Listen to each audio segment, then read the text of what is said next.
Rosula base in the court of Fontaine and have a rest. Navia said something about having a place ready for us there, didn't she? Come on, let's go!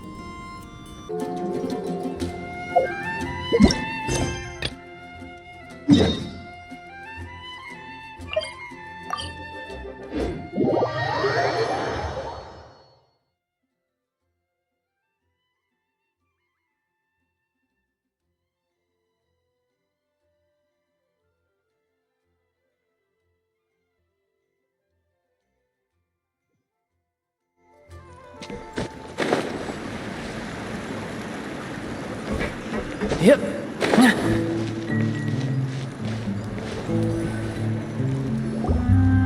Yep, there's the room, and it's empty and waiting for us as promised. Navia is such a good person. Now that the serial disappearances case has been solved, no one's going to come after us for anything. Even without Silver standing guard, we can just completely relax. Why don't we stay and rest up here for a while? Even machines of Fontaine need to stop and recharge now and then. Oh, come on! This place isn't that bad. Besides, how often do we get to stay in an actual base? Oh, fine.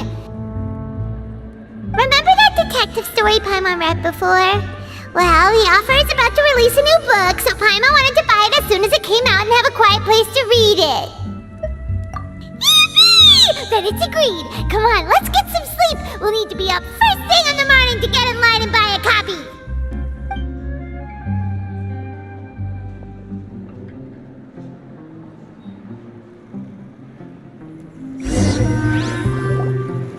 Paimon didn't expect that style at all. Even though it's a detective novel, it's also like a social documentary. It's actually pretty good. No! Paimon just spends a bit more time sleeping than you, that's all! Excuse me, but do you know if the Traveler and Paimon are lodging here? Huh? Who are you? Paimon doesn't recall seeing you before. Wait, you're not here to give us trouble, are you? A blonde traveler and a chatty little fairy. Whew, looks like I found the place. Good thing I asked the Spina di Rosula. Seems they sent me the right way. Hey, what do you mean by chatty? Paimon's always careful not to talk too much. Most of the time, anyway. It's an honor to meet you both. I was sent from the Palais Mermonia. Monsieur Nourilette wishes to see you. It seems he has something important to discuss in person. Nourilette? He wants to see us again already? Huh. We talked so much the last time we met. Has something happened since then? I am not privy to the details. It would be best if you came to the Palais Mermonia and asked Monsieur Nourilette in person. If you say so, but Paimon has a bad feeling about this. Now that I've delivered the message, I'll take my leave. Thanks! We haven't left the room for a few days, so we'll head over once we've freshened up a bit.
Huh? Why were you just standing there? You daydreaming or thinking something over? Yes, I did send someone to fetch you. But as for what I'd like to discuss next, well, I still have some reservations. Given that we've already made the trip here, you should just tell us. Bet you need us to help you with something, right?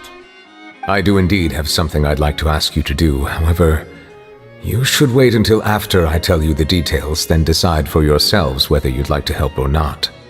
The situation is this.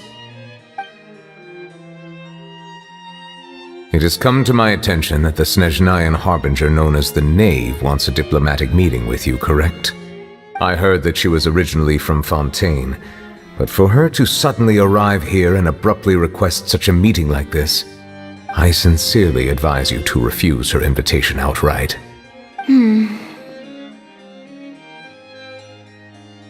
I'm sure you're aware that her purpose is most likely related to Child's recent predicament.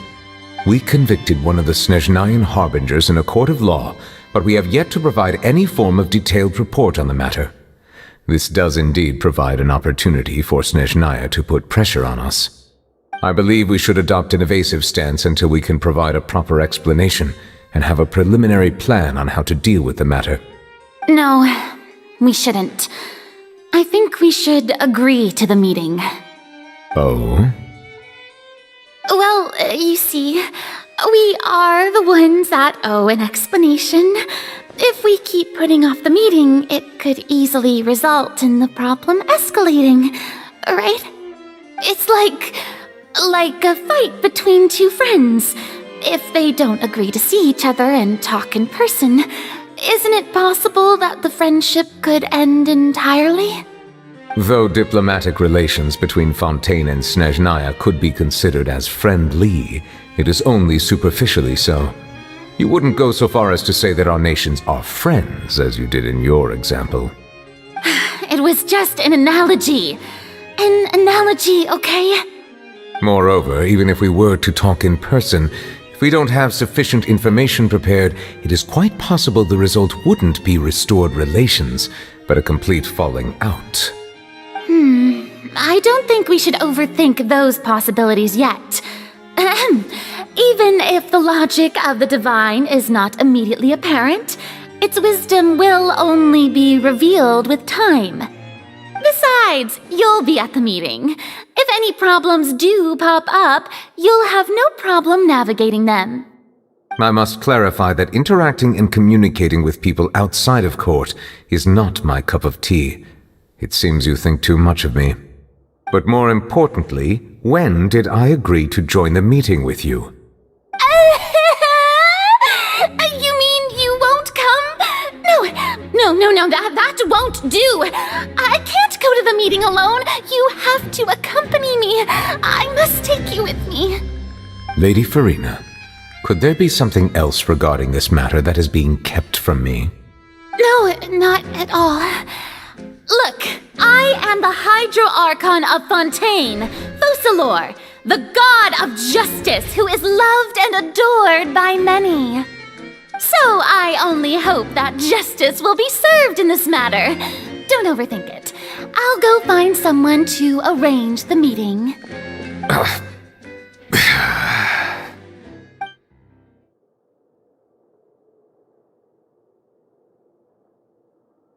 Though it could officially be considered a diplomatic conference, I prefer to see our meeting today as an ordinary tea party. I assume you see it the same way, Miss Farina?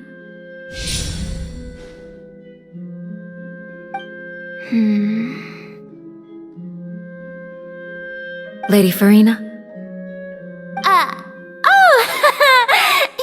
Yes, that's right. Just like you said, a tea party. I should thank you for providing the pastries. They look delectable. To make this tea party even more lively, I've invited someone else to join us today. It's a pleasure to meet you, Monsieur Neuvillette. I was born in Fontaine, so naturally, there's no need to introduce the nation's revered Eudex to me. Hello. The pleasure is also mine. First, I would like to thank the two of you. I'm often away on business outside of Fontaine, and I'm told that the children of the House of the Hearth have been well taken care of by you.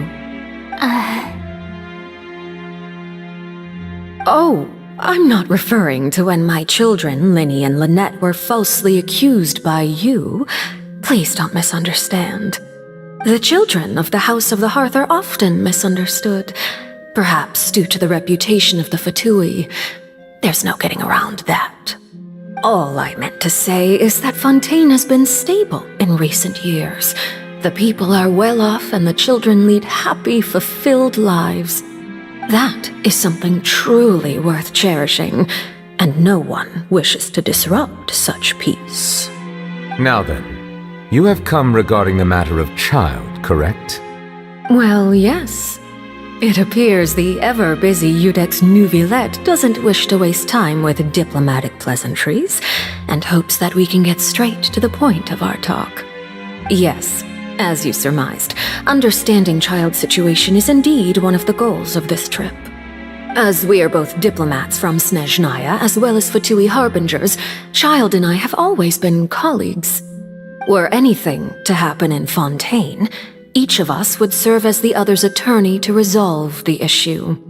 So now, in my capacity as his attorney, I request that Child be turned over to Snezhnaya. We have a responsibility to cooperate with Fontaine and resolve what has happened to him together. The rules governing attorneys only apply before a trial has concluded. Since a verdict has already been rendered, we see the case as settled. I apologize for being unable to grant your request. An outright refusal. Very well. I respect all the rules of Fontaine's courts, just as I respect you as Chief Justice. Okay, why don't we back up a step? You don't need to transfer Child to us. I only request to enter the fortress of Meripede to see Child and confirm his condition. It's not like you couldn't even manage to fulfill a simple request like that. Right, Miss Farina? About that. The fortress of Meripede has always been completely autonomous. Even we have no authority to interfere there, and diplomatic issues do not suffice as an excuse. However, if you absolutely must confirm the situation of the Harbinger, I have a proposal.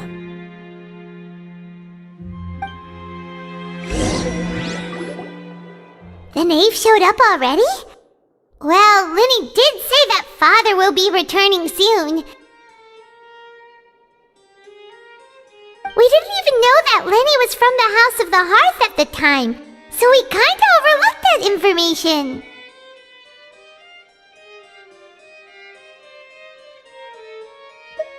Yes, thank you for your kind advice. I'm well aware of the situation.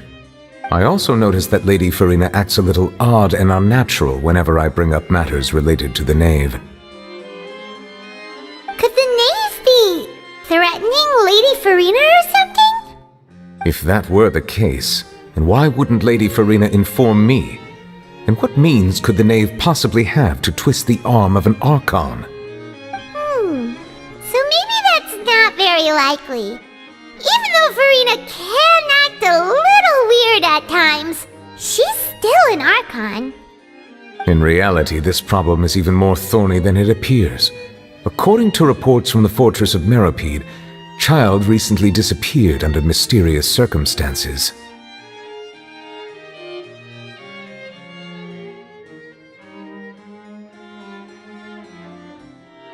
The details are still unclear. We cannot rule out an escape, but there have also been no reports of him outside of the fortress of Meripede. Special guards oversee the fortress, and its internal systems are extensive. Combined with the special characteristics of the surrounding terrain, an escape should not be possible. I suspect that there's something else behind Child's disappearance. I was only willing to share this information with you because you are friends of Child, and it is my duty to see justice done. So this is what you wanted to see us about before. Yes. I would like you to go to the fortress of Meripede and investigate Child's disappearance. This was my proposal during our meeting with the knave. Rather than allowing her to intervene, I offered to send someone to find out about Child's situation and report back to her in detail. The knave did not seem satisfied by my proposal, but she still agreed to go along with it for the time being. Her words were, "We will talk more once we have that report." So that means we bought ourselves some time.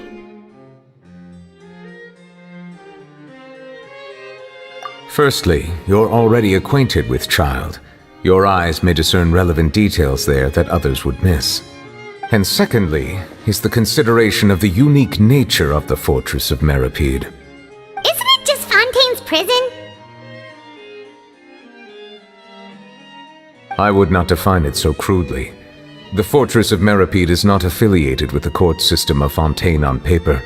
It has always existed as an autonomous entity. Early in Fontaine's history, criminals were punished with exile, not imprisonment. Even today, sentences against convicted criminals still include exile, just as before. The Fortress of Meripede may seem like a prison, but it should in fact be regarded as a gathering place for exiles. All we do is dispatch guards to keep watch and help maintain security, but we have no right to get involved with any other matters. Although I do have a personal relationship with the administrator there, neither myself nor the courts have the right to be directly involved with the investigation, no matter how serious the grounds. Oh, Paimon gets it now. That's why you need us to conduct our own investigation as a third party, right? Correct. I will arrange false charges against you so that you may secretly investigate inside the fortress during your detention. This will save us a lot of unnecessary trouble. So, are you two willing to accept my proposal? Yeah,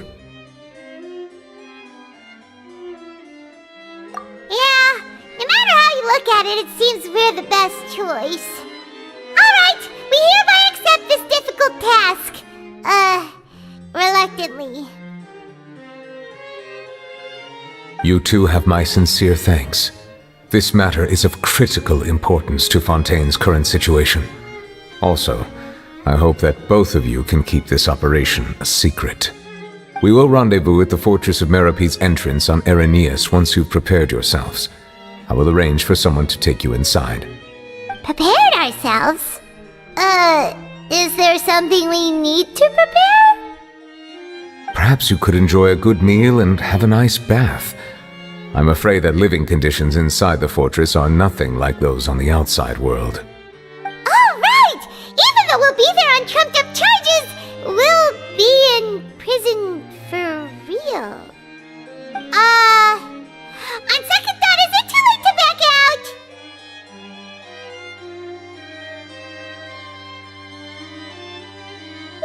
Please do not worry. Since you are sacrificing both your time and quality of life for the sake of delivering this report, you will be compensated according to the highest standards permitted to legal staff, regardless of the outcome. Now that's more like it! Come on, traveler, let's go eat the best meal we can find! We'll eat so much that we won't need to eat another meal for a whole month! You're a treat! Are you leaving now? In that case, please take this cake as a token of my personal gratitude.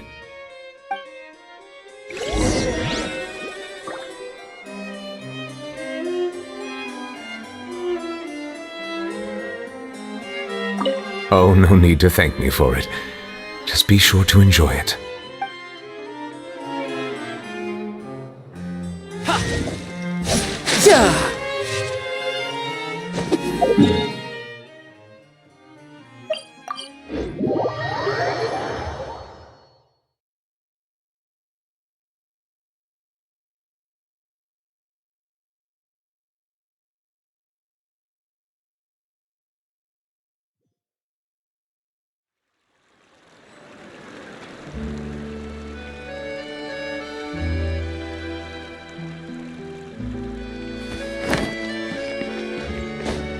I could get used to this. The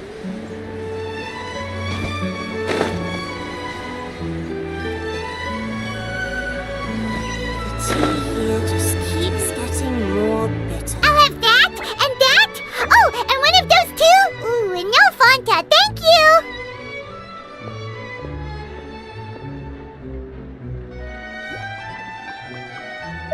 That cake was pretty good.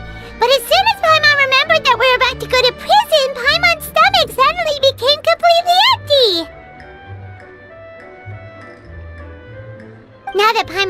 about it, we've always been super careful ever since we arrived in Fontaine. Just to avoid breaking any strange laws here. But here we are, about to willingly send ourselves off to the Fortress of Meropide. Maybe this is what they call fate. Let's just try our best to investigate everything quickly once we get there. Paimon doesn't want to stay in prison too long.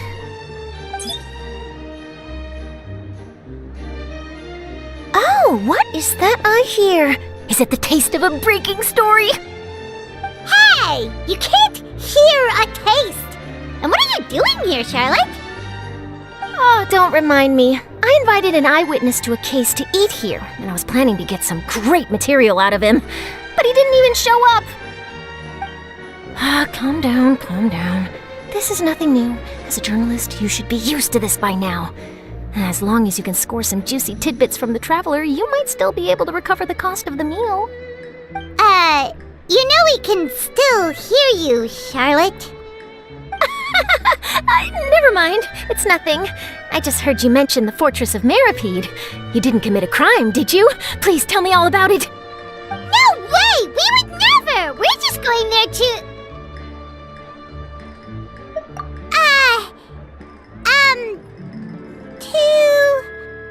Oh no, Paimon almost forgot that Neuvillette told us to keep it a secret!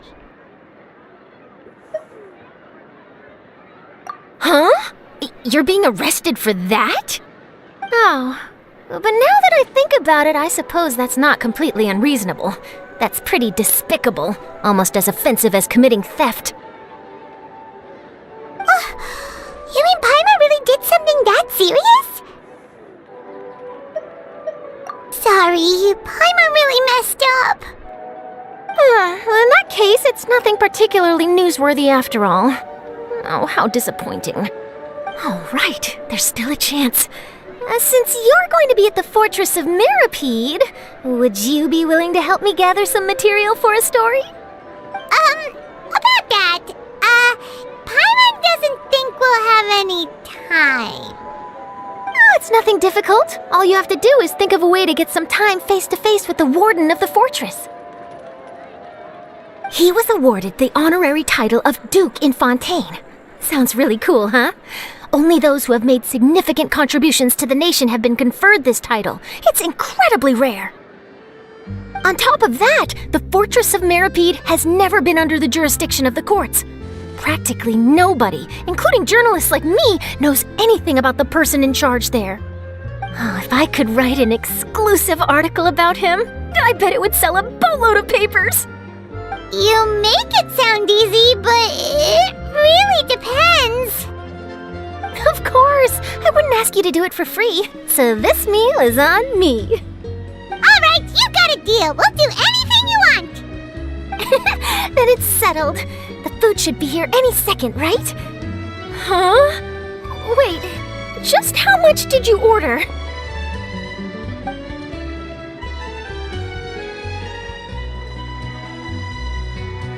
Oh, Paimon's so full. Well, guess we have nothing to regret now, so let's get going. Wait. Paimon just said something really ominous, didn't she?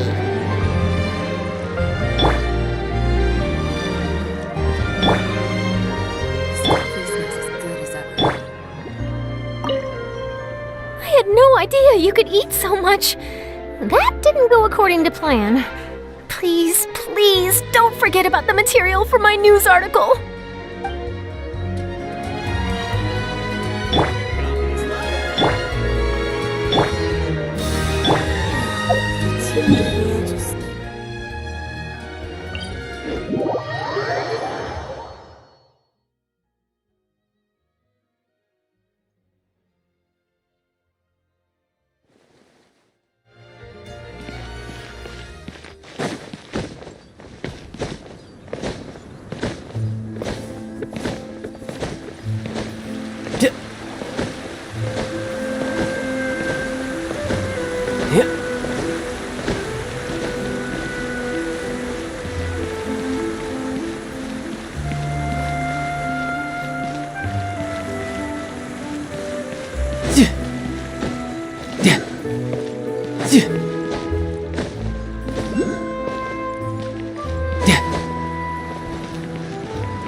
Alright, Nervalek, we're ready.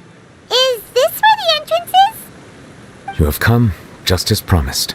Yes, this is the one and only entrance to the fortress of Meripede from Irenaeus. Careful. You may want to step back a bit. Whoa!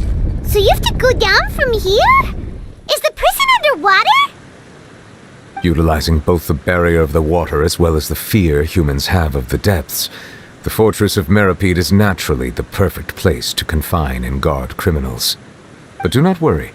It is not nearly as frightening inside as you may think. You will see for yourselves once you are down there. Paimon hopes you're right. Don't know about you, but just thinking about being at the bottom of the sea like that gives Paimon the heebie-jeebies. Oh, and there's one more thing. I mentioned that I have had personal dealings with the administrator of the fortress, Wriothesley. He's a very shrewd fellow. Yeah, we heard about him too. He's that Duke, right? Correct. He is the highest-ranking manager of the underwater prison. Even though you are going there to investigate at my behest, it would behoove you to avoid any confrontation with him or any of his subordinates. The Duke rarely ever leaves the fortress of Meripede, but that does not mean he is not privy to all that is happening inside and outside the fortress. He is quiet, but not unaware, so please bear that in mind. All right. It's about all the time that we have to talk privately. I'm counting on you two. Don't worry, we won't let you down. Good. Madeline! I'm here, Monsieur Nervalet. These two are the newest convicts, I presume? Don't worry, they won't escape on my watch. Like we would try. Please follow me, you two. I'll process your paperwork for entering the fortress of Meripede.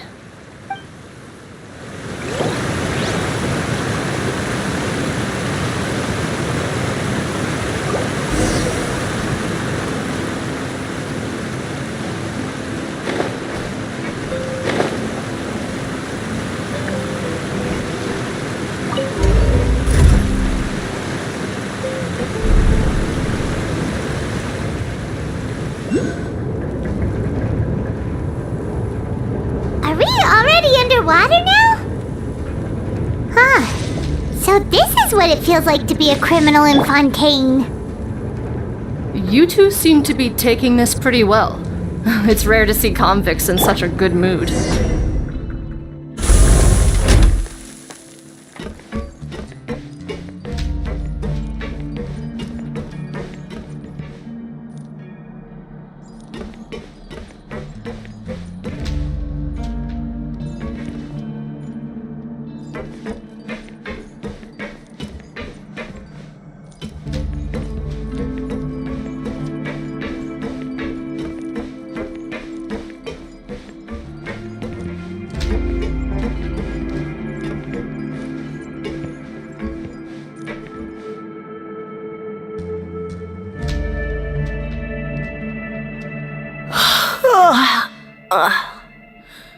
Oh, it's you, Madeline. Why'd they make you make the trip down here today? Monsieur Nervalet personally requested I escort these two convicts. I suppose he was concerned others might not be up to the task. Well now, aren't you the lucky one? Must be nice to be on good terms with the big shots like the Chief Justice. The only people I get to see every day are the new inmates. Well, have you tried service with a smile? Who knows, it might help your professional reputation. Yeah, right. As if. Every criminal comes through here looking miserable. How can I smile with such a toxic work environment?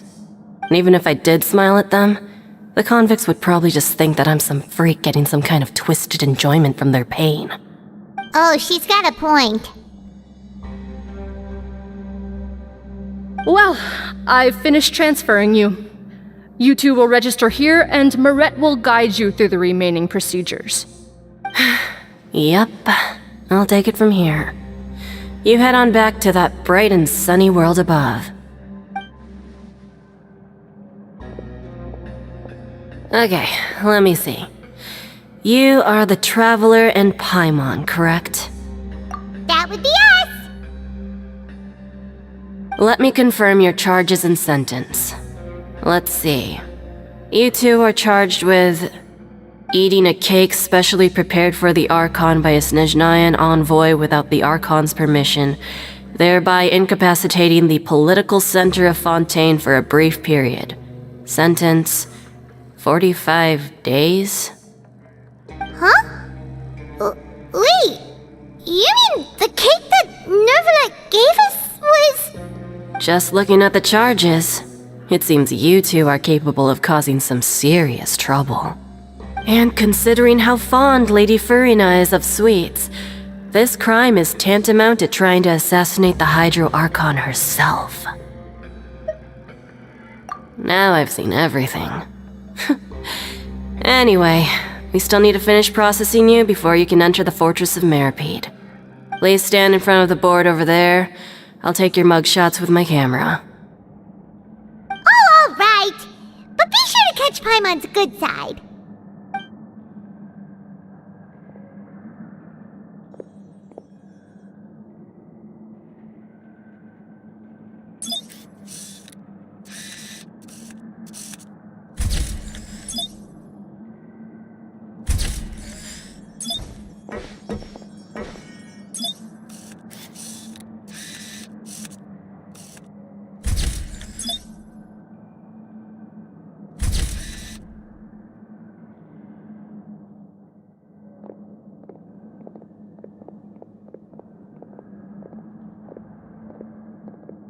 And we're done. Thank you for your cooperation. Next, someone will be along to guide you inside the fortress. Please be sure to cherish this opportunity for rebirth.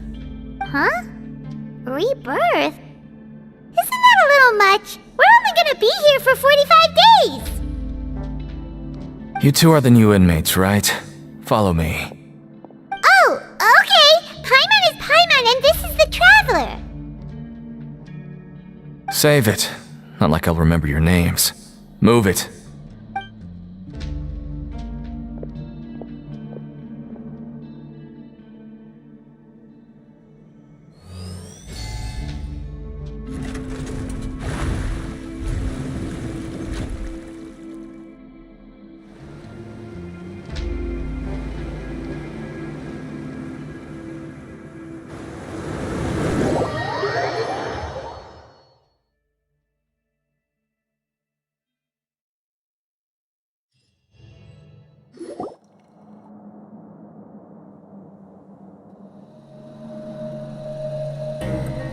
So, are you one of the guards here?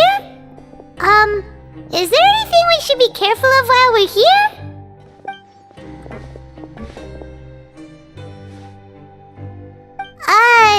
Did Paimon already ask something she wasn't supposed to? Why should I tell you anything? What's in it for me? This is exactly why I can't stand you fish. I wouldn't even be doing this if it weren't for the credit coupons. Credit coupons? Alright, seeing as you're not the annoying kind that's getting dragged in here crying and blubbering, I guess I can tell you a few things. But next time, it'll cost you some coupons. Mora means nothing here. Here, we use credit coupons. Coupons can get you almost anything in the Fortress of Meripede. Desires? Fulfilled. You want power? No problem. Coupons can even change fate itself. So, credit coupons are a currency that can only be used here? It's not as simple as that. Like Moret said, everyone gets a chance at rebirth. No matter how much money or power you had before, it means nothing once you set foot inside the Fortress of Meripede. You have to start over and earn your coupons. Everyone starts from the same place, and you have a chance at a new, less terrible life. I guess that's the real purpose of the coupons. They symbolize true fairness and true justice.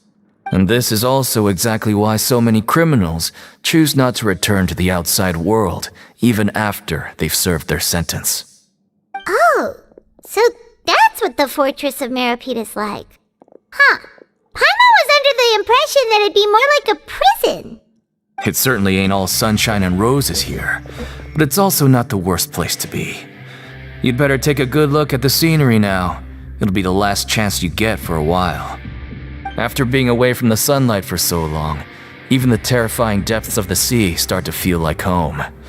It just stops feeling oppressive, you know? Oh, I'm actually an inmate like you two. Welcoming newcomers is a job I've picked up to earn some extra coupons.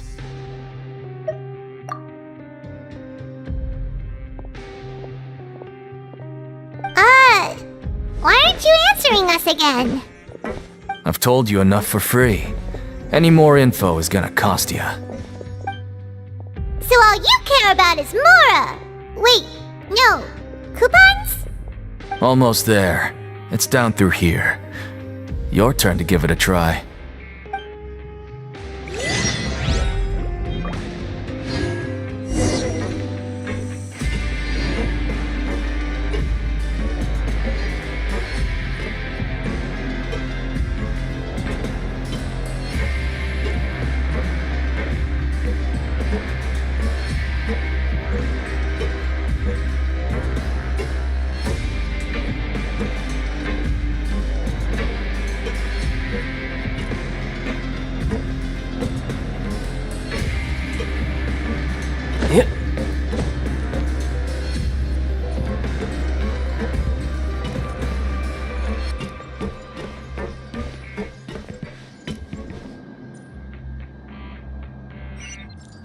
Yep.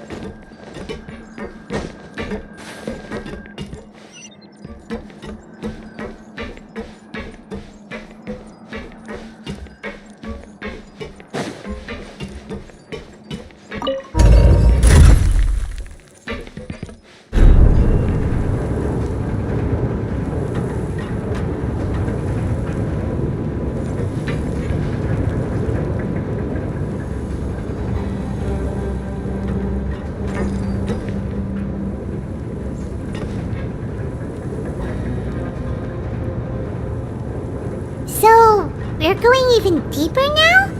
Just how deep down are we? It's like a metaphor for your previous life, isn't it? Our lives weren't that bad.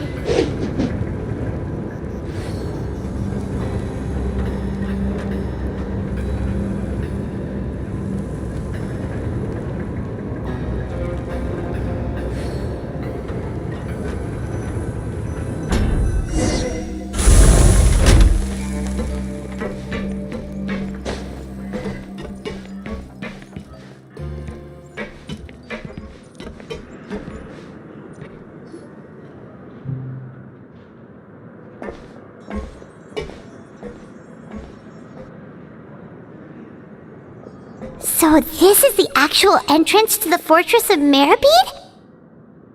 Huh. It looks like there are other new arrivals, too. Oh, they sure don't look happy. Maybe we look too relaxed for fresh convicts. Oh, right. We're on someone else's territory now. We need to think of a good way to act like criminals to get by. If we're discovered, even Neuvillette might not be able to rescue us. Hey! Don't scare Paimon! Oh, Paimon's not ready for all this! Look, I don't really know you, and I have no idea what kind of crime you committed, but... You wouldn't have happened to anger someone important, did you? Someone important? Paimon doesn't think so. Wait, why are you suddenly trying to talk to us now? Now's not the time to worry about that. Anyway, it's over there, so... You just go on over there by yourselves. I've done my job, so... Good luck.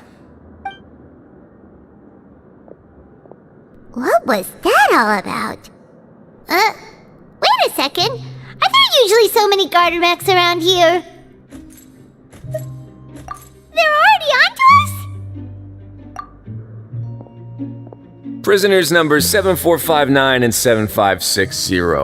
Welcome. Oh, no need to be anxious. These Gardermechs aren't here to attack you. In fact, they're here as your honor guard. When I heard that you were friends of Monsieur Neuvillette, I had the guard mechs come and wait in formation. Wait, you know about our connection with Neuvillette? The seafloor isn't as cut off from the world as you might imagine. However, I'm afraid that I know nothing more than that you are friends of the Udex. And as you can see, committing a crime means being sentenced here, even if you're friends with the Chief Justice. Quite fair. The Duke! Greetings, Your Grace! Lovely weather today, isn't it? Oh, greetings, my good fellow. Well, I'm willing to imagine that the weather is as good outside the sea as you say it is. How great it would have been if only the Fortress of Meripede had been built on the coast, huh? It would have been so convenient to enjoy a nice chat in the sunshine. My profuse apologies. I just got so nervous when I saw you, So this is the Duke. He sure looks a lot younger than Paimon imagined.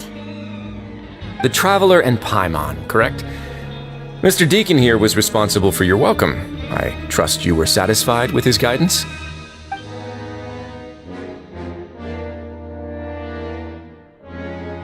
Ah, I see. In that case, I regret to announce that Deacon here has just missed the best opportunity in his prison career to be promoted. I admit that I was only thinking about the coupons. I'm sorry to have disappointed you, Your Grace. I once hoped for a chance to do some higher-level work. I had no idea you two were big shots who were worthy of speaking with His Grace. Losing out on such a big opportunity because I couldn't see past my own nose. Plenty of time ahead, Deacon. There'll be more opportunities. Well, I believe that concludes the introductions. We've already taken enough time here. Deacon, if you would. Yes, Your Grace. I'll take my leave now.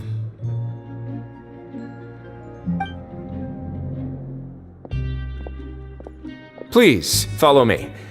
To make you feel more welcome, I'll show you around the various facilities of the Fortress of Meripede. I hope it'll help you adjust to life here. He's going to personally give us a cure? Huh. Paimon can't figure out what this guy's thinking at all.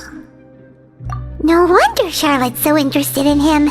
He's one of those mysterious types. Alright, let's keep up with him.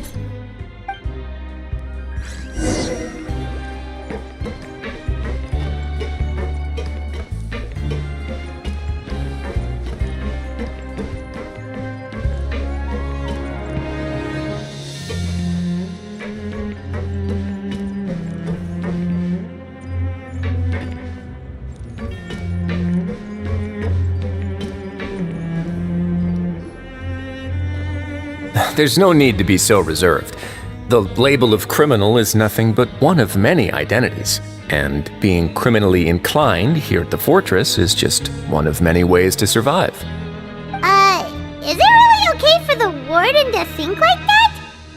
We're real criminals, you know. What if we're too difficult to handle?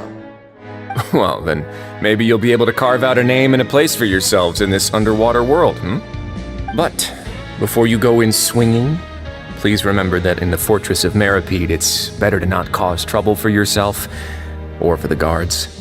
Now, we've arrived at a very important place, the Coupon Cafeteria. You can come here and claim one welfare meal each day. Welfare meal? You mean it doesn't cost anything? That's right. Criminals are essential to fortress operations, so we must guarantee that they at least have the basic means to survive. But that's not how it was. Back in the day, it cost your reward coupons just to get a cup of water here. For fish like you who just arrived with nothing, you'd have to go to work hungry until you earned enough coupons to eat. It was only after His Grace became the administrator that we got the free meal rule. Now everyone gets a square meal every day, even no-good slackers who've never picked up a wrench in their whole lives. Nobody starves to death here. In the Fortress of Meripede, credit coupons are the only currency, and everything must be purchased. In some sense, you could say using the coupons is a form of trade. But trade is always conducted by people.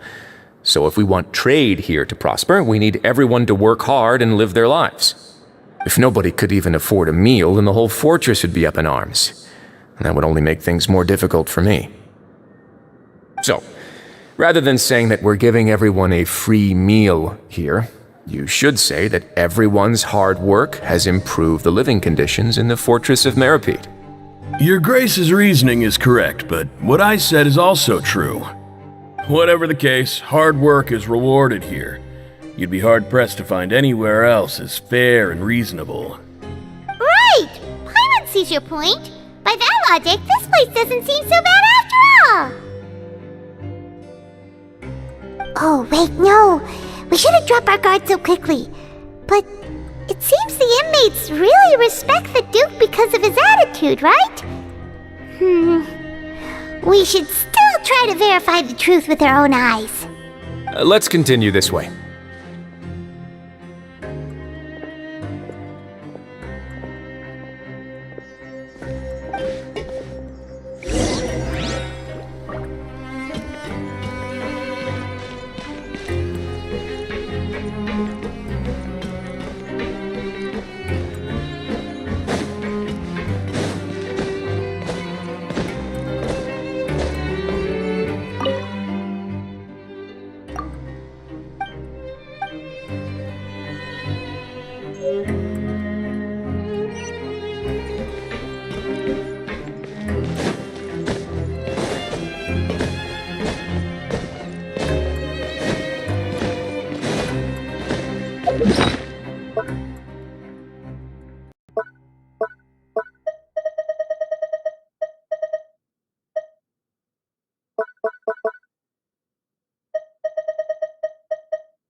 This place is known as the Pancration Ring. Sometimes we have criminals who have more energy than they know what to do with. Their daily work alone isn't enough of an outlet for them. So, instead of leaving them to their own devices, we've provided them with this dedicated venue. This way, nobody will get involved unless they want to be. Pancration matches? And you can earn extra coupons? Oh, what do you think, Traveler? Interested? But I must warn you that your sentence will be extended if you fail to restrain yourself and end up seriously injuring or killing your opponent. So, did you set this place up too? No, actually. I just granted approval for the organizer to use this area to build the ring, and I collect a portion of the proceeds in return. Of course, the fees are also quite useful. Oh. Do you mind if we ask what they're used for? Sure. Ensuring personal safety, maintaining the arena, and resolving any conflicts that arise. Why? Are you interested in how to manage a pancration ring? Oh, no. Paimon was just wondering if that's how you paid for everyone's welfare meals. A reasonable guess. I see you have a talent for entrepreneurship.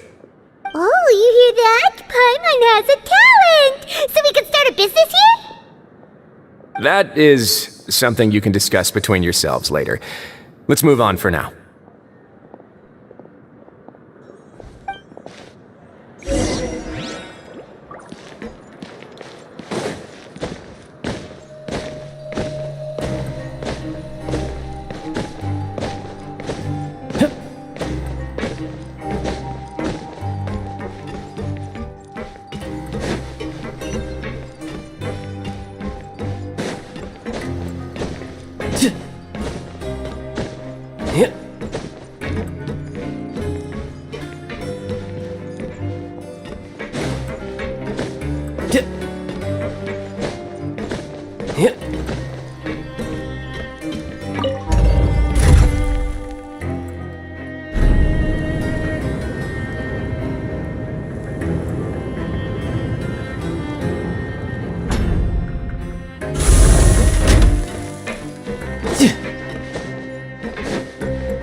Your Grace.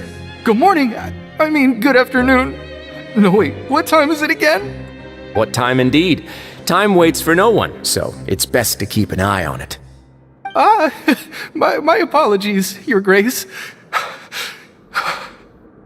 Jeez, that guy's so nervous he almost forgot to breathe. Sorry, forgive my manners. These are the dormitories, which is where inmates sleep. The guards will inform you where your bunk is later. In the Fortress of Meripede, criminals usually spend most of their time in either the production zone or the sleeping areas. The production zone? What does it produce? Is that where we'll be working? Not necessarily. Though working in the production zone is the most reliable way to earn credit coupons, if you have other skills, you can skip your shifts to earn them in other ways. Wow. Wait, you're the manager of this place, and you're just telling us to our faces that it's okay to skip work? The fact that the Fortress of Meripede has continued operating completely autonomously is proof enough that most people are willing to work honestly and earn a stable income.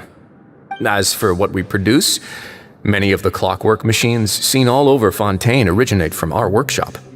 Therefore, the Fortress of Meripede is not only a place where criminals serve their sentences, but also a giant machine factory. There's no need for me to get into specifics about the production process now. You'll experience it all firsthand when you report for work tomorrow. Let's move on. The tour continues over this way.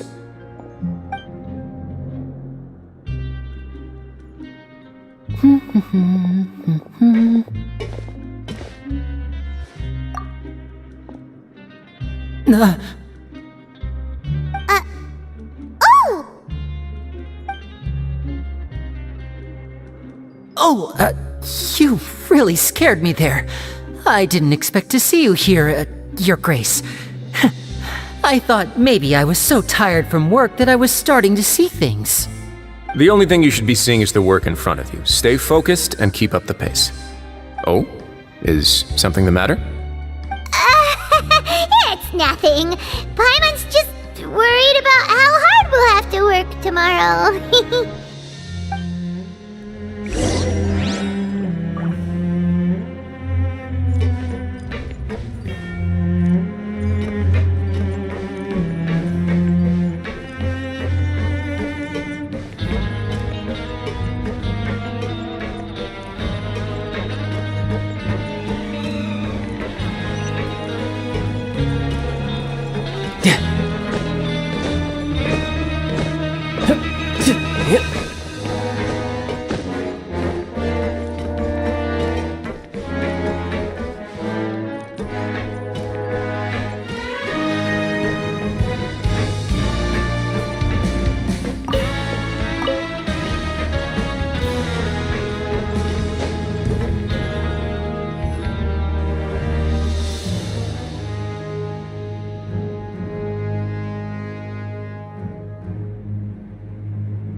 Your Grace? What are you doing in the infirmary at a time like this? Oh no, you didn't injure yourself, did you? Not yet, unfortunately for you. But thank you for your concern, Sigewin. Oh, then you must be here for those two. Allow me to introduce you. This is the infirmary, and Sigewin here is the Fortress of Meripede's head nurse. Hello, new faces. They call me the head nurse, but I actually handle all the nurse-related work all by myself down here. Since you seem to have some rare downtime with no patients, perhaps you could find the time to join us for dinner? Oh, then these two must be some important convicts. Sure, I'll join the welcome party. Thank you. Your presence will be the pièce de résistance for today's tour. Oh, so the tour part is over now? I believe I've already covered the primary aspects of life here in the fortress. As for your work, there'll be someone else to guide you through the details. Is there anything else? I seldom conduct tours, so why don't you just ask if you have any questions? Well, this is our first time here. Paimon's not sure what to ask. Then let's head back to the coupon cafeteria. Maybe a meal will help you think up some questions. You should at least try to be excited. Our free meals are actually pretty good here.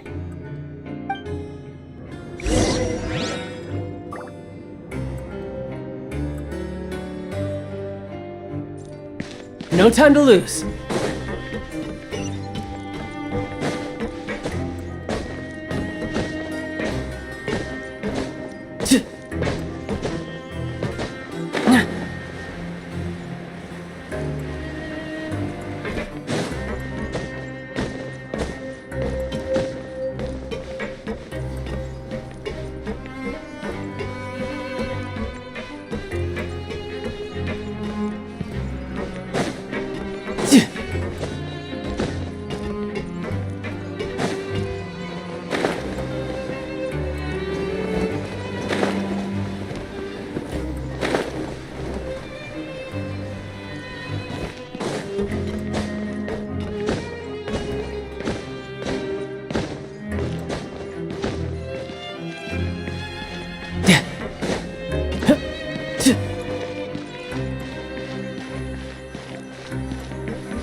What do you think of the food? Does it meet your expectations?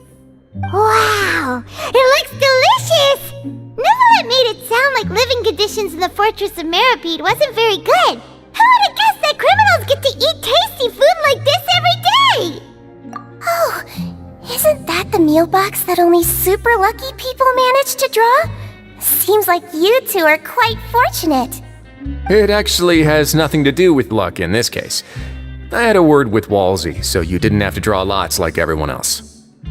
Oh, you mean the meals are random? Yes, what you get to eat depends completely on your luck. You could say that it's a distasteful little game that Chef Walsey likes to play here in the cafeteria. Paimon knew it! If criminals got to eat tasty food like this every meal, the crime rate in Fontaine would skyrocket for sure! Excuse me, did I hear you mention Nervulette just now? I've been wondering how he's doing. Is he busy with work? Has he been taking care of his health? He seems healthy no matter how you look at him, but he works so hard all the time, so it must be really tiring. Sounds like he hasn't changed a bit. Looks like you can stop worrying so much, Sigewinne. Oh, that's good. But I still feel like it's been too long since I've heard any news about him. No news is good news. Maybe next time I've got something to discuss with him, I can invite you to accompany us. But isn't the Fortress of Meripede independent from Fontaine's court system? What do you two have to discuss? Well, we provide all kinds of mechanical products for official use, and some essential goods have to be obtained from the overworld, so we naturally have to stay in touch about this and that. Monsieur Neuvillette's character is unimpeachable.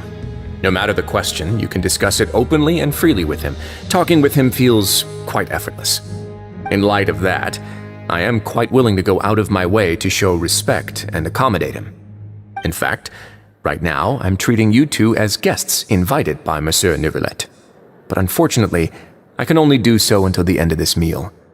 After this, you two will just be inmates here. You're very welcome. Well, your new life awaits. Are you finished eating? Then I recommend that you return to the dormitories and rest. You have work to do tomorrow. Perhaps you were hoping to ask for some special privileges? Sorry, you'll have to use credit coupons like everyone else. It's not as comfy here as you might imagine. Now that I've gotten a good look at you two, I think you're very cute. After all, heavy is the head that wears the cutesy crown.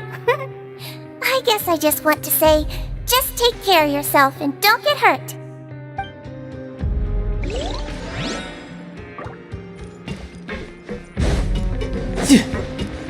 No time to lose.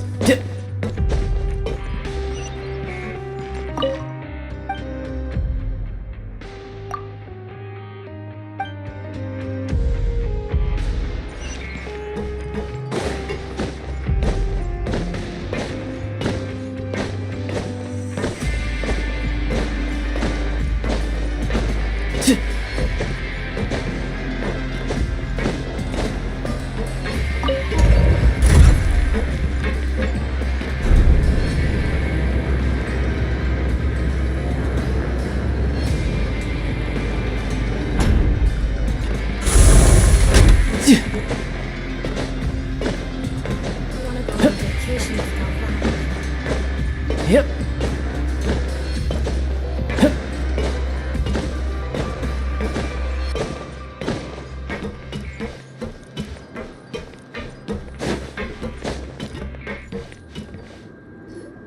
The Traveler and Paimon, right? Listen up. As new inmates, the only thing you need to worry about is what to do and when to do it. Don't make any extra trouble for yourself. Your bunks are right over there. Follow me.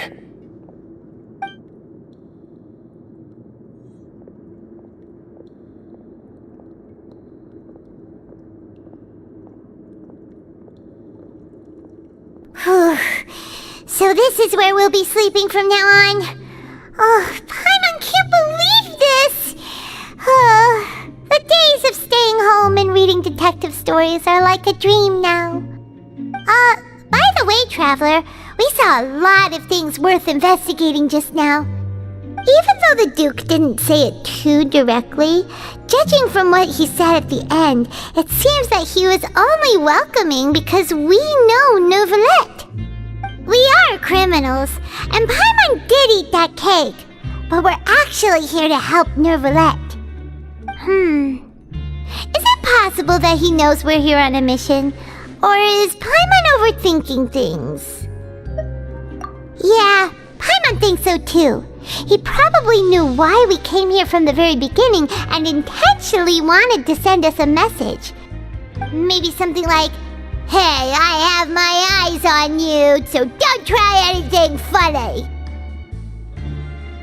Yeah, you're right. It's not like we can go back to Neuvillette empty-handed and say, "The dude looks scary, so we gave up." And besides, the Duke said that he was willing to go out of his way to show respect for Neuvillette, right? So, we at least need to try. But Paimon hasn't gotten a clue where we should start our investigation. You mean... Yeah, that's what Paimon was thinking too! Paimon almost spilled the beans when we ran into him. Fortunately, based on his attitude, it looks like the Duke sees Linny as just another inmate. We worked so hard to help clear Linny and Lynette's names, and yet we turn around and bam! He's in prison anyway! Oh, right! Linny and Lynette are from the House of the Hearth. They work for the Knave, so they could be here to investigate too! Huh? Oh, it's a card! Paimon didn't notice it earlier. It looks like a magician's prop. Lenny must have left it here. He's in prison and still doing his little tricks, huh? Let Paimon have a look.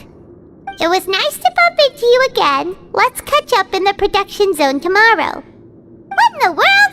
It's written like he's greeting a buddy on the street. Paimon thought he'd write something important. If you say so. We can ask him what's going on tomorrow. Let's get some rest now.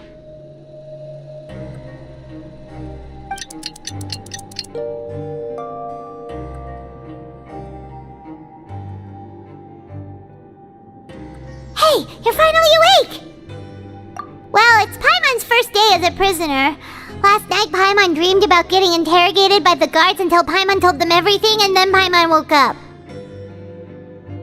Hey, come on! It's just a dream, okay? Paimon wouldn't really squeal. Maybe. Hey, lazy bones! What are you still doing here? If you don't want to starve, then get yourselves over to the production zone. Sorry! We're going right away!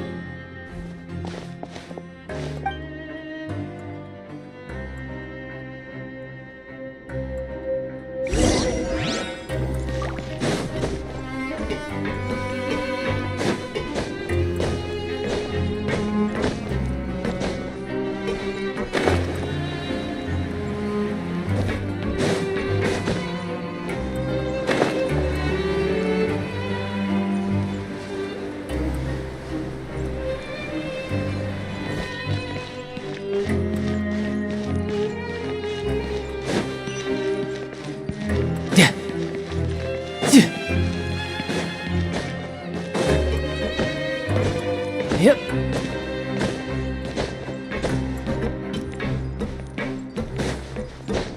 No time to lose.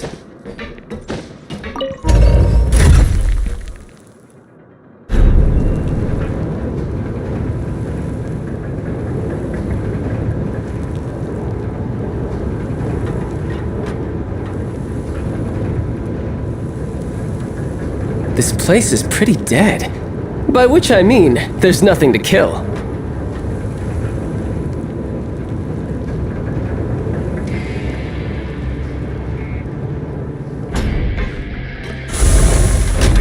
Yeah.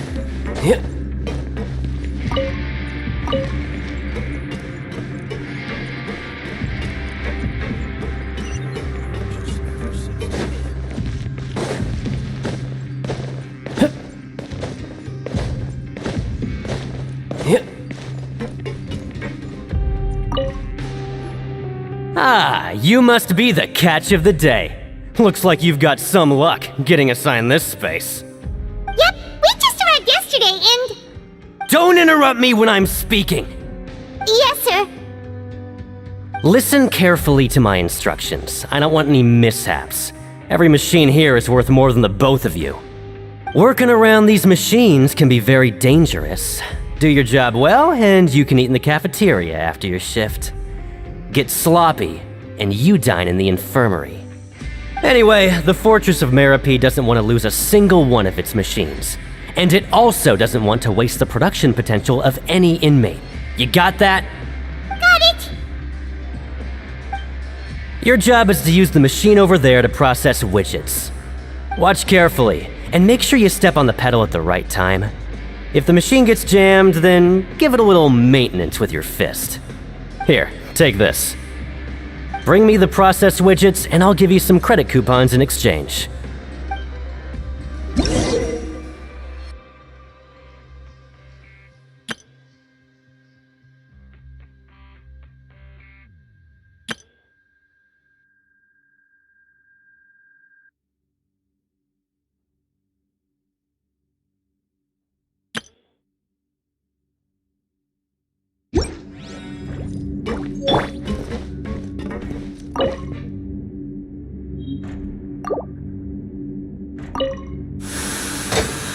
So if the machine gets jammed, you just need to attack it to fix the problem. Once the widget is hot enough to glow, jump to step on the pedal and hit the widget with the hammer.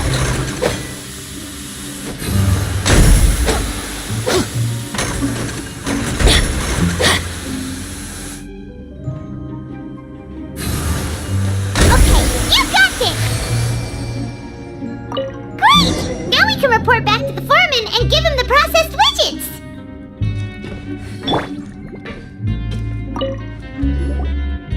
Huh. This one is tolerable. Though since the processing is done by machine, the product is all pretty much the same anyway. Alright, I'll pass you for now. And we'll count up how many credit coupons you've earned.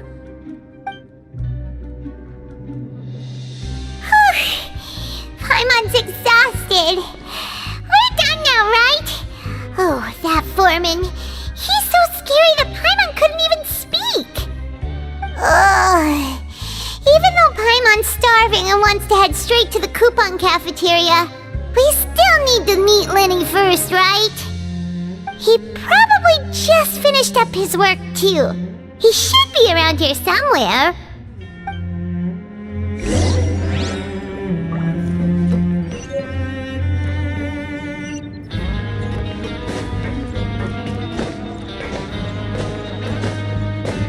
Yep.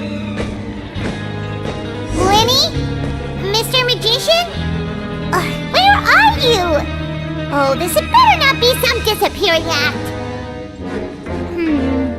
He doesn't seem to be around here. Let's try looking somewhere else.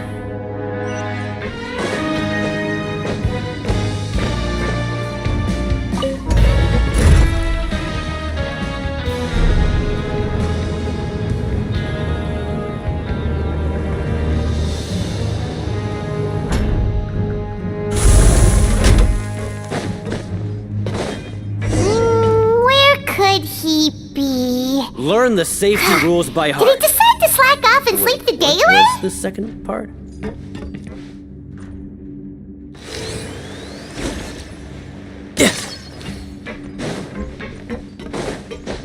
Yep.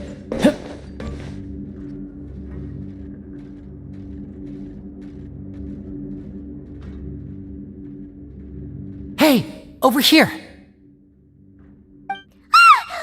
Oh, you scared Paimon! How did you appear out of nowhere like that? Oh, you scare so easily now? Is there something worrying you these days? Oh, you little... The only thing we're worried about was trying to find you. Sorry. Come over here and keep it down.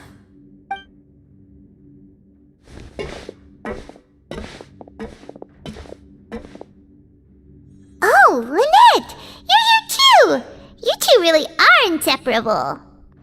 That's right. My brother simply can't stand to be away from me. It's not just Lynette. Fremine is also here. Do you still remember him? Oh, you mean that diver from the House of the Hearth, right? Paimon remembers seeing him in the Court of Fontaine before. Now hurry up and tell us, how did you end up as criminals this time? We fought so hard at court to prove you were innocent, but now it looks like our incredible court battle was for nothing! Sadly, even the teeniest of things can land you in prison these days. I put together a street performance and used the popularity we gained from the Opera House incident to attract a big crowd. And then? Next, I invited several audience members to participate in the show. And then, with the entire audience watching, their wallet suddenly disappeared. My brother was charged with theft, and I was charged as his accomplice, having assisted him in his crime. It really isn't that bad. The missing wallets are all in the leftmost drawer of the Maison Gardiennage's big filing cabinet. We just need to see how long it takes to discover them. Yep, we should be released then. In terms of the magic trick itself, I think the performance went perfectly. Leave it to Lenny to magic himself into prison. Indeed. Last time I hid my identity from you, I promised that I'd tell you absolutely everything if you were angry about it. No more secrets. So I don't plan on keeping anything from you this time either. At the moment, the House of the Hearth's interests don't conflict with yours at all. We were instructed by the father of our house, the Knave, to come here and conduct an investigation. Told you so! See? Paimon guessed right. As for what we're investigating, perhaps you haven't heard, but the fortress of Meropide hides a secret. Some even say that the entire fortress exists just to protect it. The House of the Hearth has been investigating this for a very long time, trying to uncover its mysteries. But recently, all of our informants, including the ones that had infiltrated the guards, suddenly vanished and have not been heard from since. We believe that this is a direct provocation, and it's the reason why we came here. Father has somehow managed to confirm that Focalors does not have Fontaine's gnosis. Huh? How did she manage to learn information that important? Father has her ways. Many of them are beyond our imagination, and we've never had the chance to see her at work. But we trust her conclusions. It was this information that led us to suspect that Fontaine's gnosis might be in the fortress of Meropide and is related to that secret. So it's all about the gnosis again. Well, that's about it from our side. How about you two? Did Monsieur Nervillette send you here? Bingo! The Knave has been applying a lot of pressure. She wants to know what happened to Child, so we came here to investigate. Traveler, are we allowed to tell them? You don't need to worry too much about that. She's just asking for a report on Master Child's predicament as a means of pressuring you. Father used this situation as a pretext to negotiate with two high-ranking officials in the court of Fontaine. She actually just wants to be able to make concessions on this matter for gains elsewhere, almost like a bargaining chip.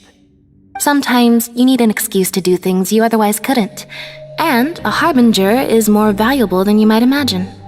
Of course, it's not a complete farce. If we do manage to find out what happened to Master Child 2, then diplomatic relations with Fontaine could improve, and Snezhnaya might even be able to adjust its stance a bit. Is it just Paimon, or does it feel like we're the only ones who actually care about Child's situation? The relationship between the Harbingers must be as bad as ever. I wouldn't go that far. Father just has different standards than we do when it comes to what can be sacrificed for an advantage. By the way, I have a suggestion. Why don't we team up? Even though we have different objectives, we're both here to investigate the fortress of Meripede. It would be more efficient for us to work together. As you know, the House of the Hearth has many reasons to seek the Gnosis, but our highest priority remains resolving the prophesized crisis. You can trust us on that.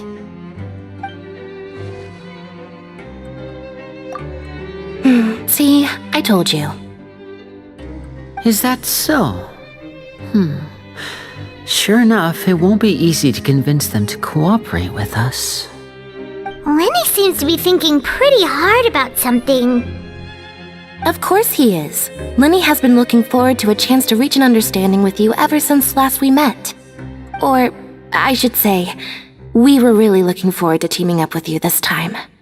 Lynette, just tell them everything, why don't you? It's okay to open up a little.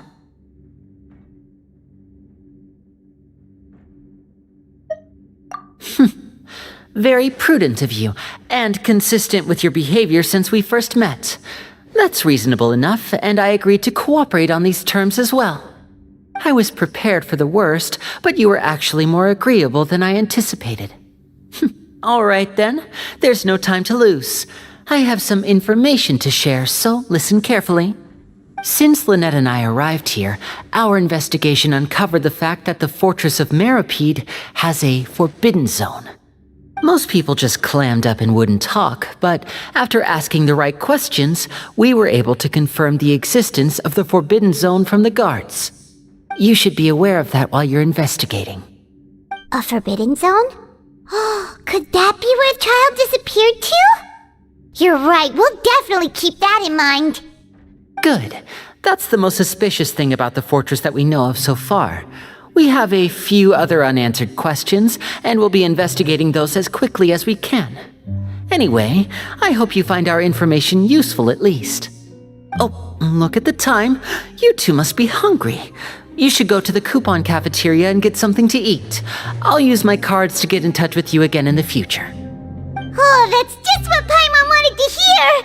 Paimon's starving after all that work today. We can talk more about the investigation later. Let's go get some grub!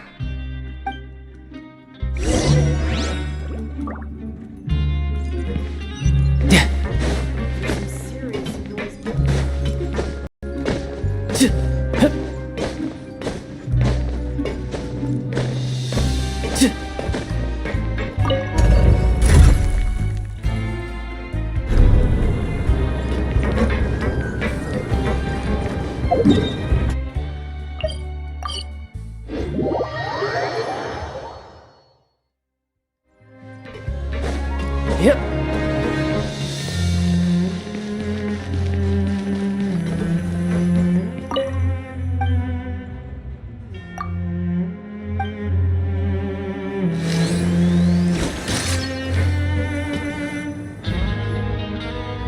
Oh, he wasn't kidding. Today's meal is nowhere near as good as last time. Oh, who knows how long it'll be until we're lucky enough to get that super tasty meal again. Forget about it then. We'll just deal with the regular food for the time being. Let's just get out of here as soon as possible. But life here doesn't seem all that bad. Other than the foreman being kinda mean and the work being pretty tiring. You think so, mate? If I had a coupon for every fish who said that. Seems you fishies still haven't learned your lessons from your life up on the surface. If you take things at face value, then by the time you reach a dead end, you won't even know how you ended up on that road in the first place. I like your attitude. I can, let you in on a little something. Everyone's been telling you to just follow the rules and not cause any trouble for yourself. Am I right? But what they don't tell you is that the rules aren't exactly what they pretend to be. The rules for being a prisoner. The truth is, this place has a lot of hidden rules. Huh? Hidden rules? What do you mean? Not everyone knows about those rules, but whether you know them or not, once you break one, you might encounter something even worse than death. Really? Oh, now you're really scaring poor Paimon. Don't joke around like that!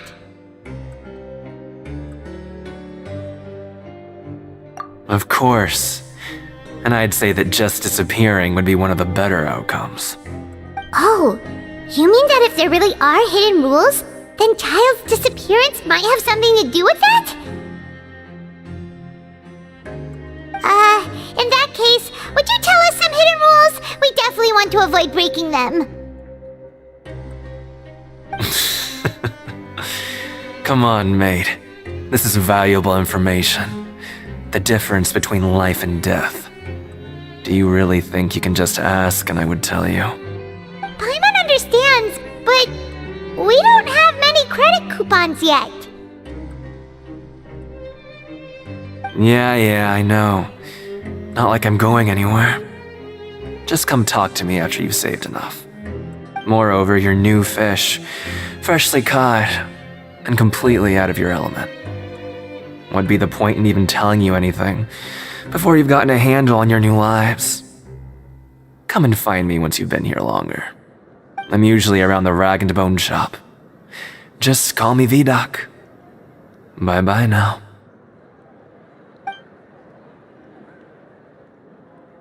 He left. Just like that. Huh. Do you think he's just trying to scare us into buying fake information from him?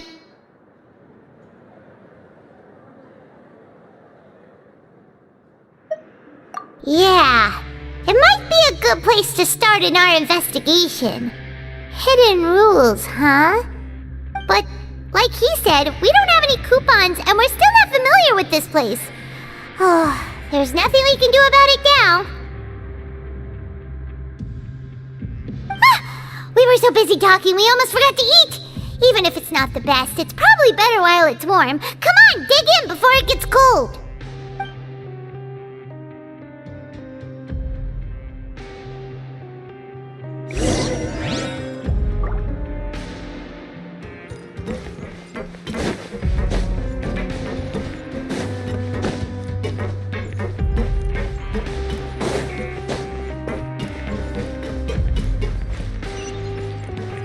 No time to lose. I'll never get ahead. Yep.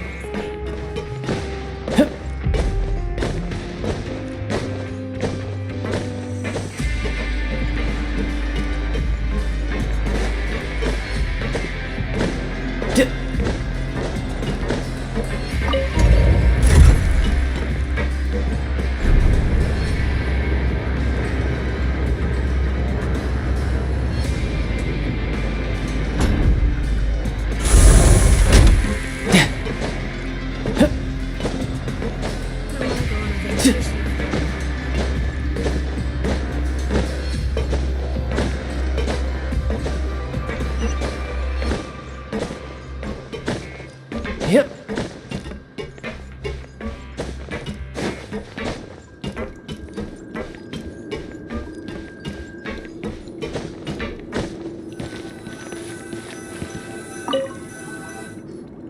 So Paimon just confirmed with the guards that our shift is set for every morning, and we're free to do whatever we want all afternoon.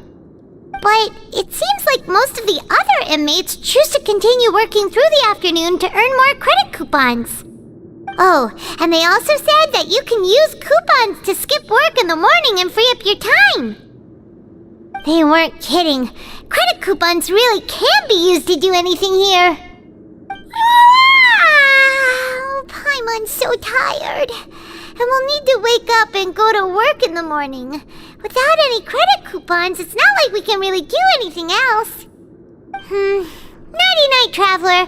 Paimon hopes we can keep making progress on our investigation tomorrow.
What's wrong?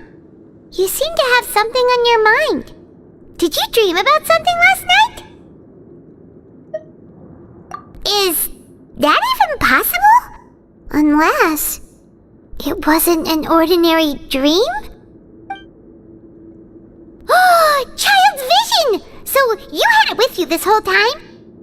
Maybe the vision connected child's consciousness to yours. And our investigation has its first major breakthrough! Good thing you brought the vision with you here. So what did you see in the dream? Do you know where child went? Huh. Okay. Well, hopefully it'll be a bit more helpful in the future. What's more important now is that it's the start of another new day as prisoners. Let's do our best to earn more credit coupons.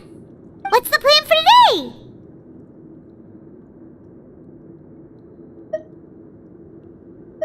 Let's go! It's time to start working. If that guard Fielding catches us skulking about, he's sure to give us an earful.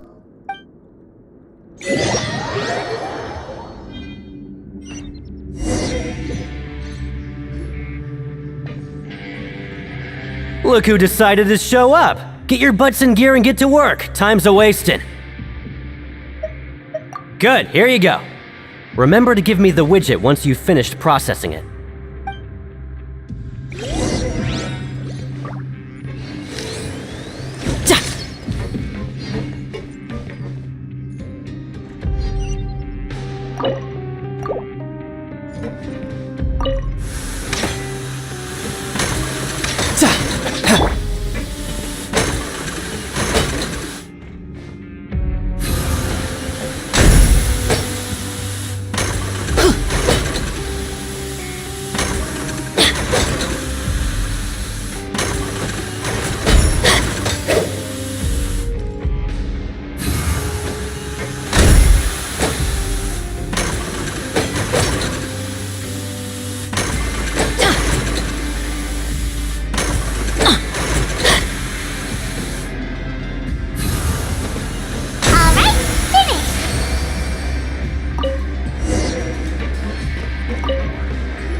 I'm on speed. But after so many shifts, it seems we're really getting the hang of it now. Hey there, fellow shiftmates. I saw you finished your work, so I thought I'd come over and say hi. Oh, hey there! We've seen you before. Your assigned workspace is really close, isn't it? That's right. The name's Rowan. This past few days, I couldn't help but notice the new faces working nearby. I guess we were destined to meet. I've been working here for almost 15 years. Even the foreman, Grainville, always calls me Chief. Whoa, you've been working here a long time, Chief. Hey, not so loud. If there's anything you'd like to know, just ask me. I know the work here in the production zone better than the back of my hand. worry, Chief. We'll be sure to come to you first.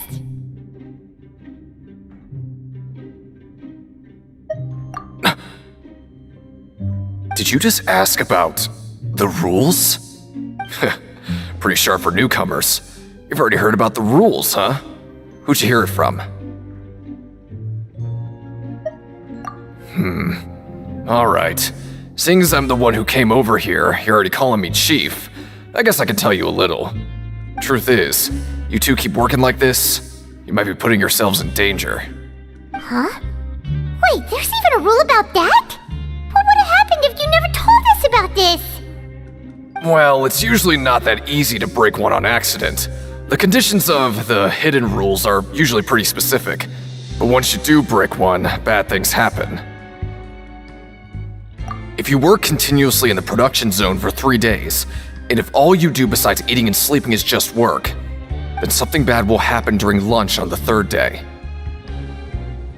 Huh? Like what? Oh, don't scare Paimon! If I knew that, then I wouldn't be standing here talking to you, now would I? You mean, even you have never tried working 3 days like that before? There's actually a legend about this rule. They say that there was a worker who worked way harder than me. He was both efficient and eager on the job, and most other workers couldn't hold a candle to him. One time, he tried to test his limits and worked as long as he could. Then during lunch on the 3rd day, he disappeared into thin air, as if he'd evaporated. Later, some people went and asked some of his past friends about him, but they said, never heard of the guy. What the? How could that happen? Unfortunately, we were assigned different production zones. I never saw for myself what he looked like. Wait, are you thinking that it was... Huh? Oh? You... Listen, kid.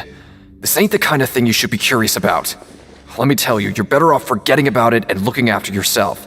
Now I kind of regret ever telling you. Yeah, I agree with Chief here. Do you really want to try? Alright, if you insist.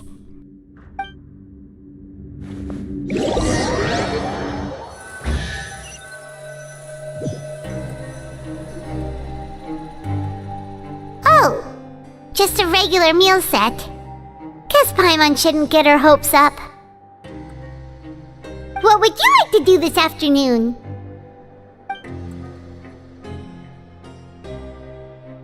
Right, we just need to keep at it.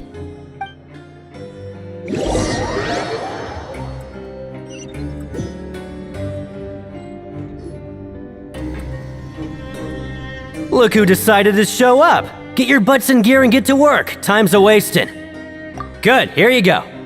Remember to give me the widget once you've finished processing it.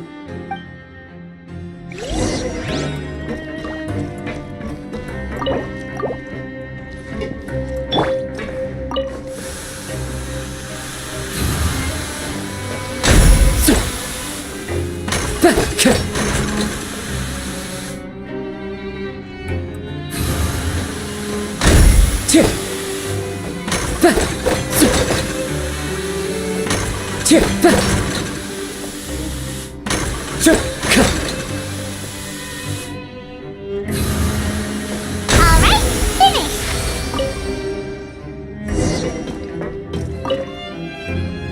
Let me have a look. Not bad. Right, here's your credit coupons.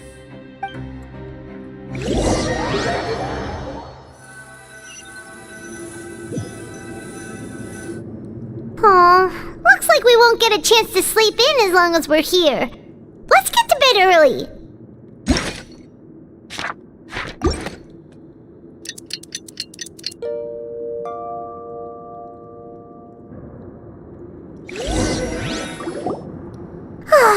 The dawn of a new day. Paimon feels like we're getting used to life as convicts. Is that a good thing or a bad thing? What do you have planned for us?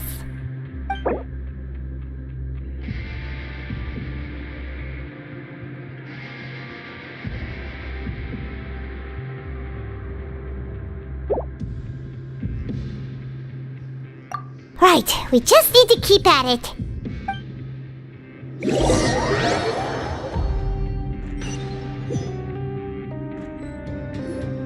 Look who decided to show up! Get your butts in gear and get to work. Time's a-wasting. Oh? What's with suddenly wanting to work so hard? You need coupons that badly? Sure. Let's just say we really want to test our limits.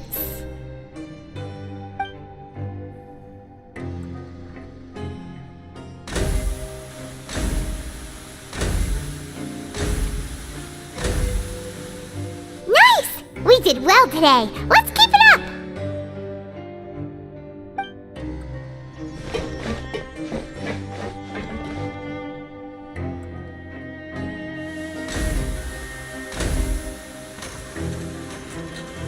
Ooh, Paimon's had it. Who knew that processing these widgets would be so tiring?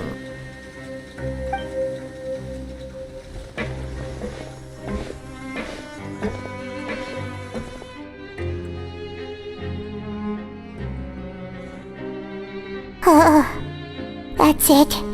Paimon doesn't even have the energy to talk anymore. Is it time to eat yet?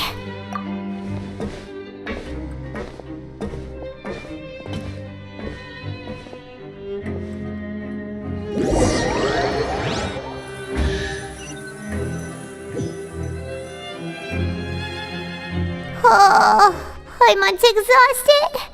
It's just work, and more work. Paimon's little body can't handle this much longer.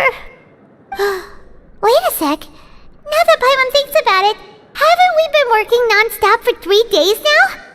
And now it's lunchtime. Oh, Paimon feels a shiver going down her spine. What's going to happen? But it doesn't seem like anything's changed at all. And we made it to the coupon cafeteria safely. Are the so-called hidden rules only a rumor after all? Well, there's no use to just guessing all day. Paimon's stomach has been grumbling the whole time. Let's just eat already! Paimon wonders what we'll get today! Maybe we'll get the super lucky meal! Wait! What? What in the world is this? What's with Paimon's food? And yours is the same! Is this stuff meat?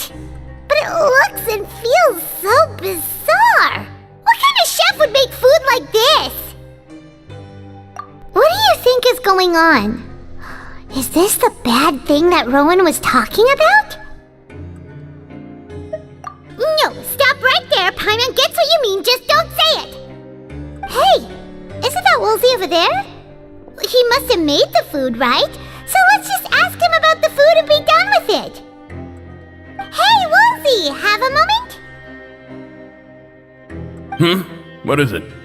I'm about to go report the numbers for today's free meal, so you'd better make it quick.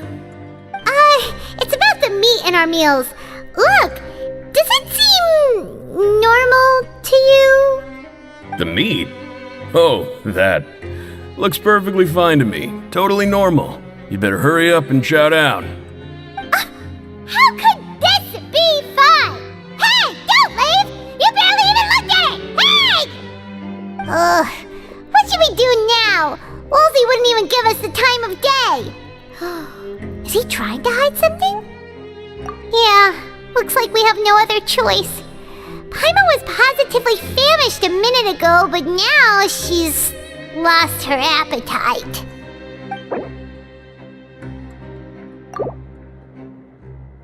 What would you like to do this afternoon? Since we have time now, let's focus on investigating some more.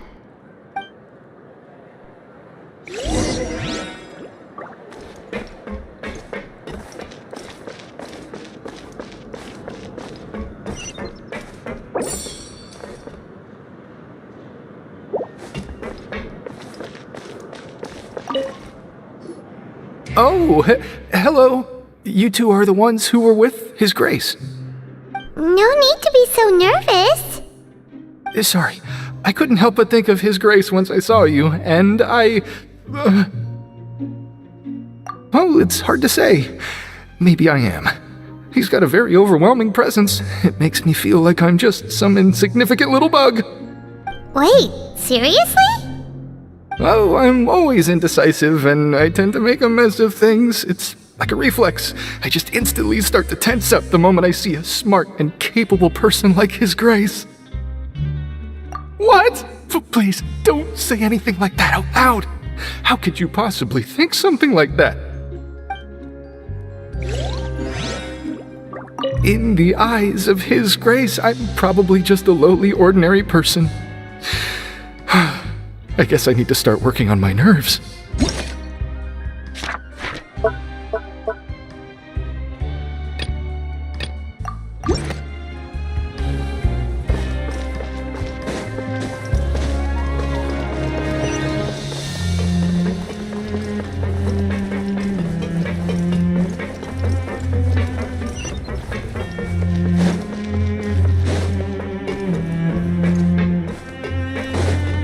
Time to go.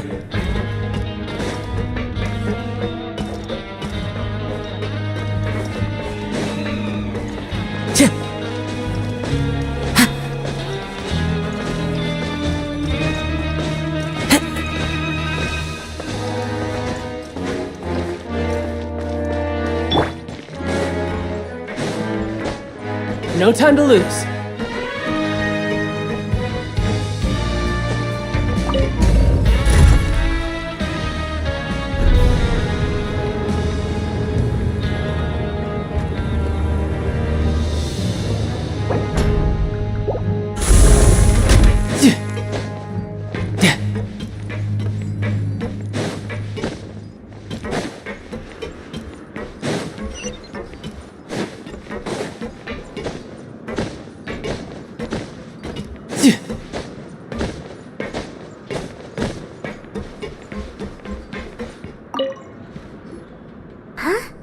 Rowan? What are you doing here, Chief? I was injured a bit just now. Nothing major, I think I just pulled something. Little mishaps like this are unavoidable at work, you know? Huh. Paimon wouldn't have thought someone as experienced as the Chief would still get hurt on the job. I just knew you would say that. This is pretty embarrassing. Where's Siegeween when you need her anyway? The one time I need to make a quick trip to the infirmary. Oh, you mean she wasn't in the infirmary? Yeah. The rumors say that there's never anybody in the infirmary in the half hour before lunch, and nobody knows where Siegeween gets off to.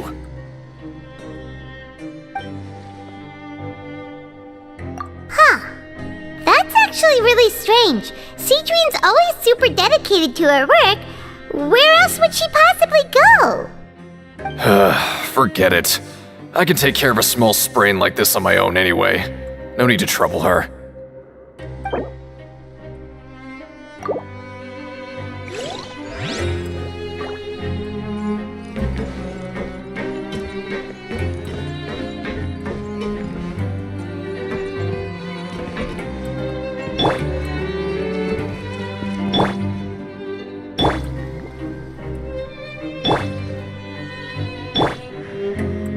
Help each other get through it together. Tidal wave. Who's next?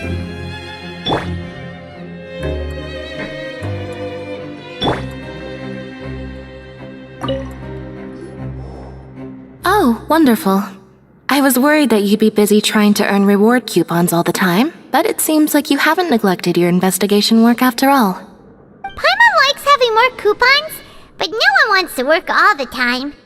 Have you also been investigating the area, Lynette? No, I was just slacking off, and you happened to catch me. My brother is still obsessed with anything remotely related to the Forbidden Zone. But knowing him, it won't be long before we get more leads. Oh, before I forget, this is for you. Huh? Credit coupons? Why are you giving us these? I've been here longer than you. Coupons aren't a resource in particularly short supply. What is in short supply are interesting people to talk with. Aw, that's so nice of you, Lynette. We'll be sure to make good use of these coupons then. Thanks a bunch!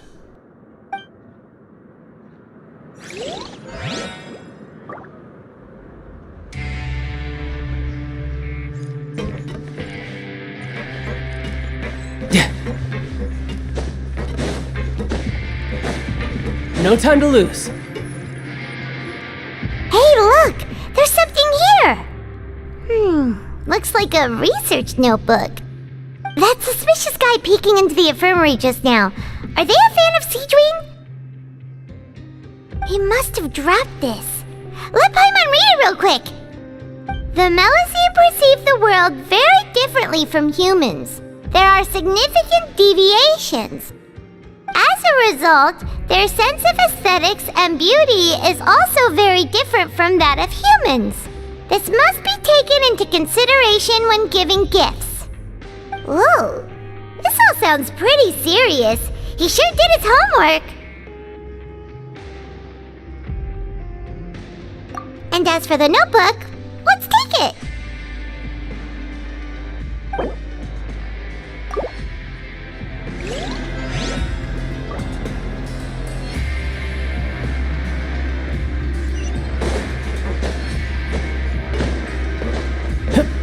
Yep.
Where I'm from, if we didn't keep moving, we'd freeze to death.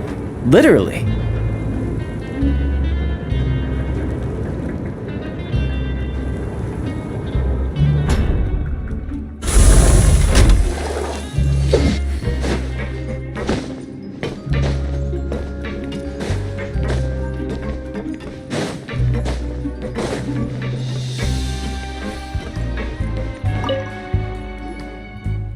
Hey! It's the Traveler and Paimon!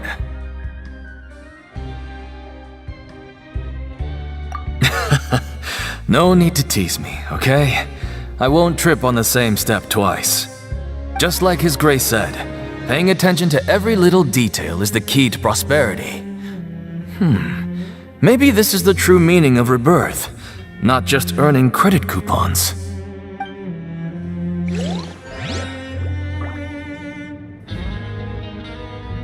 Just like His Grace said, paying attention to every little detail is the key to prosperity.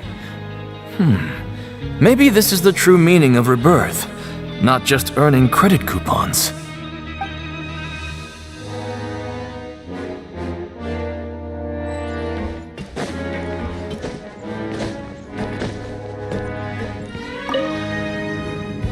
Seedwing? Aren't you supposed to be in the infirmary? What are you doing in the production zone? Hello, Traveler. Paimon? Everyone's usually busy around now, and we don't have any patients to look after in the infirmary. I thought I'd come here and enjoy the sight of everyone hard at work. Enjoy? What's there to enjoy here? It's really worth watching. I often stand here and observe everyone. Humans are just so interesting and adorable. I like to watch your expressions while you work.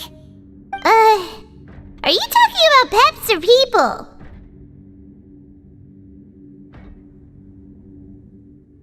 Oh, I can see why you think that, but you shouldn't jump to conclusions. See, we Melusines are a different species, and we see the world very differently from humans. It's very easy for me to observe everyone's condition. All it takes is one look, and I can tell which workers are exhausted. Wait! Melazines can see that?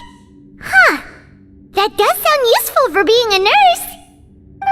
Yes, running around tending to everyone's health is very fulfilling. But I'd much prefer it if you're all happy and free from exhaustion and pain in the first place. Take care of your body and make sure you eat well. Always rest when you're tired from work and don't push yourself too hard. We'll definitely take care of ourselves. Thanks for the reminder.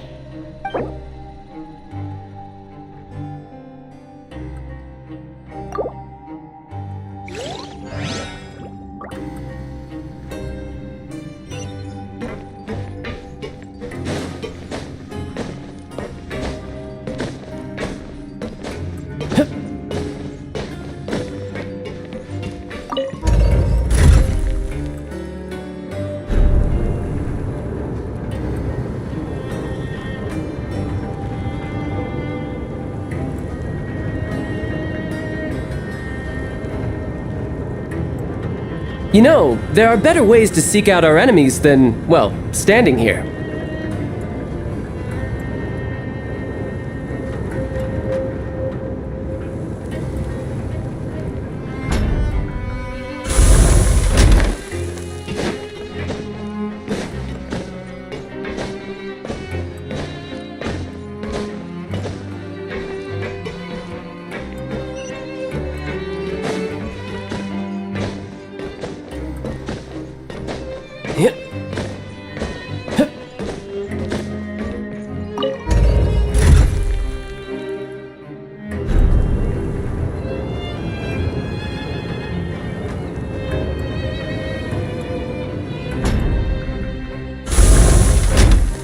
Where I'm from, if we didn't keep moving, we'd freeze to death. Literally.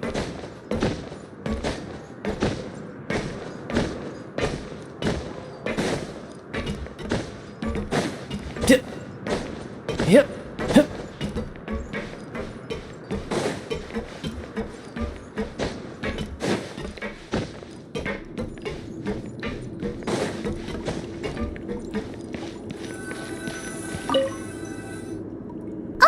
You want to stop investigating and go rest?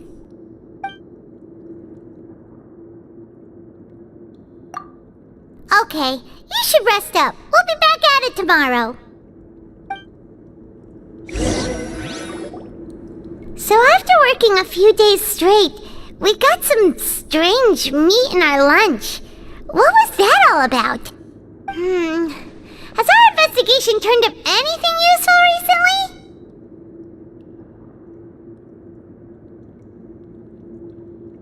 Really? Then it looks like that part of the investigation has hit a dead end. Well, we'll keep searching for more clues tomorrow. Good night, Traveler.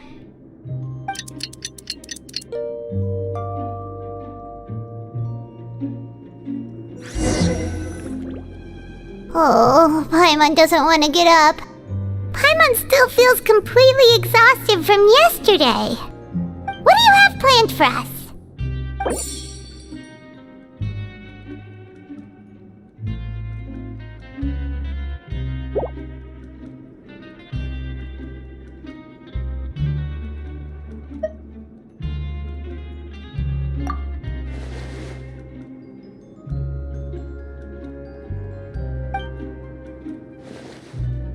After working here so long, we're really starting to get the hang of it.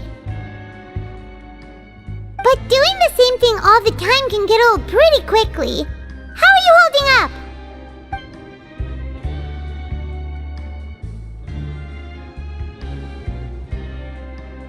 Yeah, it's good to kick back and relax once in a while.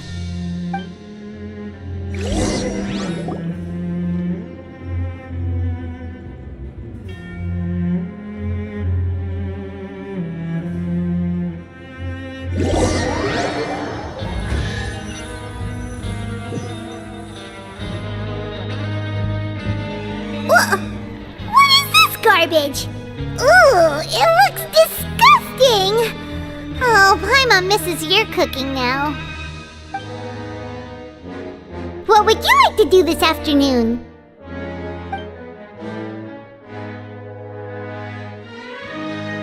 Knowing Child, he must have been there all the time.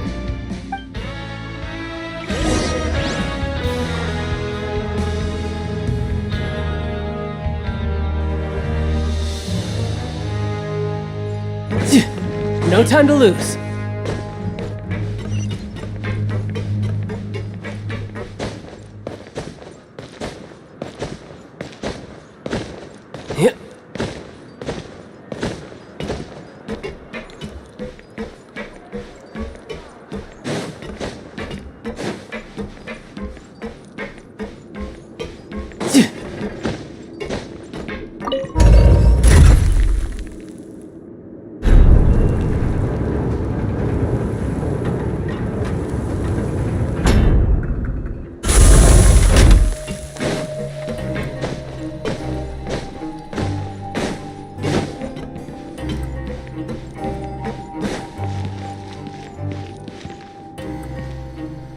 Oh, you must be the Traveler, huh?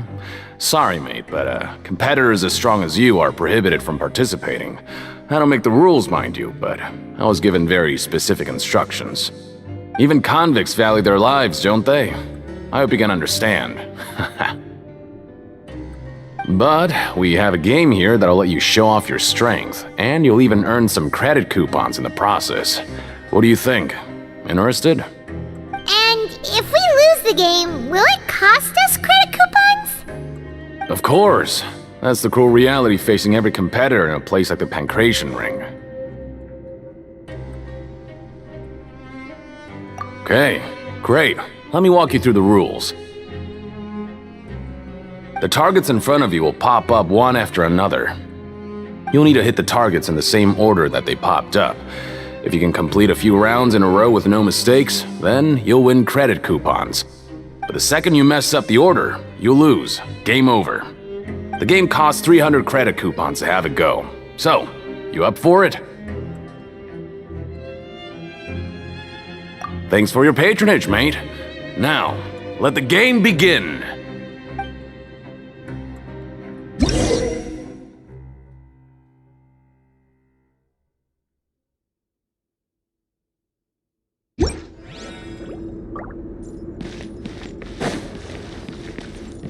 Okay, do your best to hit the targets, just like Colin said!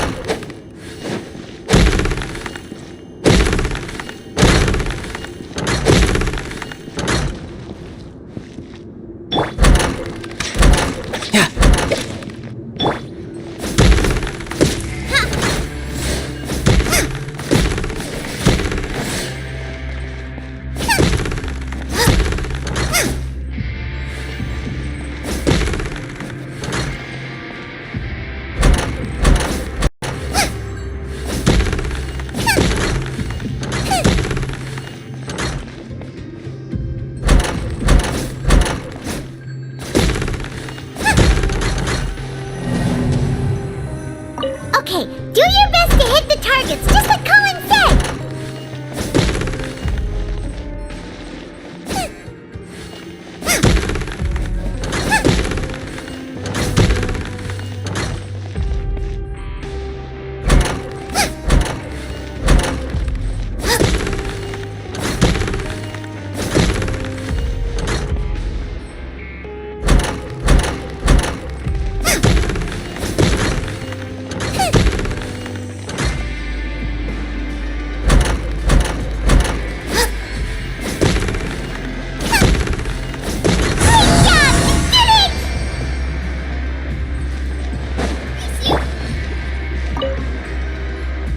Your strength really shouldn't be underestimated.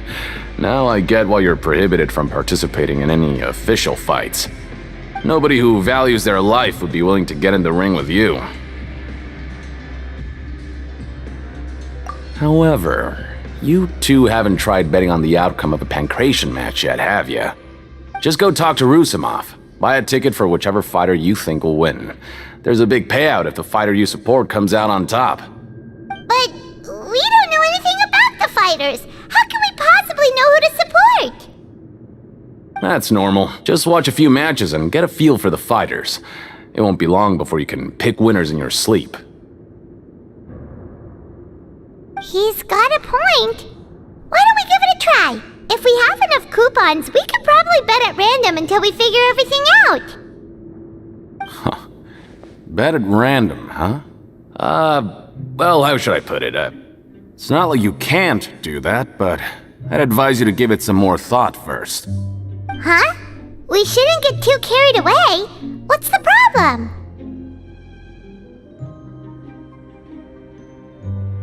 What?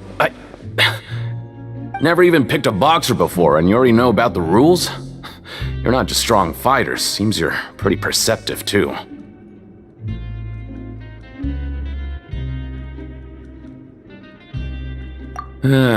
Might as well tell you about it, since you already know that much.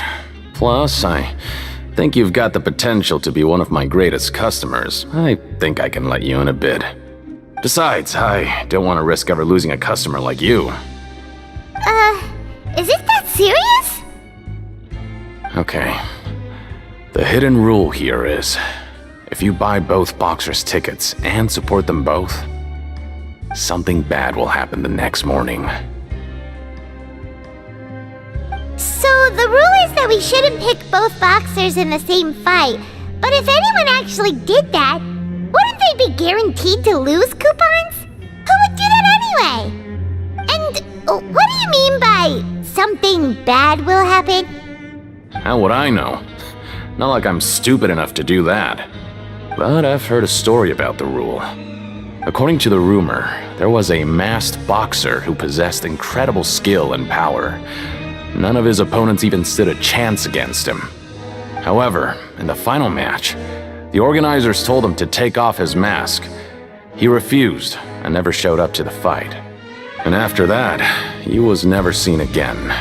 Some say he died, or that he was taken care of by the event's organizers. But everyone remembers that he was someone who cherished honor above all else. In his eyes, supporting both boxers in a match would dishonor the competition itself. So you mean it's like a curse? He'll take vengeance on anyone who does that? No, he was always wearing a mask, like he was intentionally trying to hide his identity. I don't even know anything about his past. Traveler, do you think that boxer was... Huh? We will? You're not serious, are you? Look, here I was just trying to be nice and warn you, yet here you are trying to break it on purpose? Yeah, it sounds pretty scary to Paimon.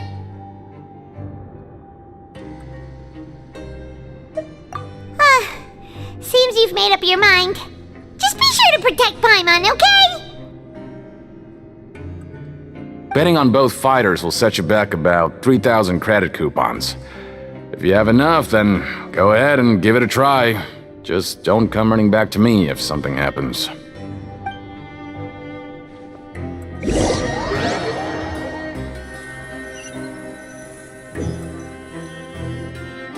Seems we had a productive day.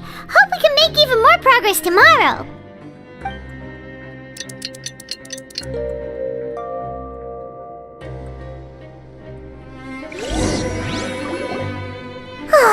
The dawn of a new day. Paimon feels like we're getting used to life as convicts. Is that a good thing or a bad thing? What do you have planned for us?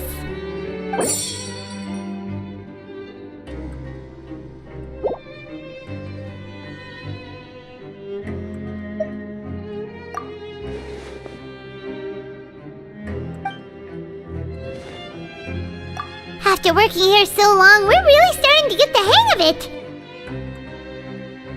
But doing the same thing all the time can get old pretty quickly. How are you holding up?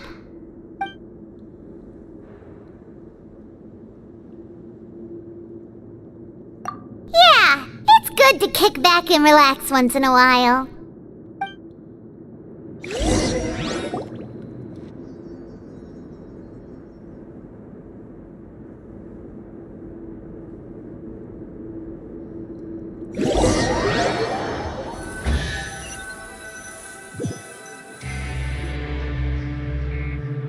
Whoa! Isn't this the super lucky meal? Looks like hard work really really does get rewarded. Paimon's gonna take her time and savor every bite. What would you like to do this afternoon?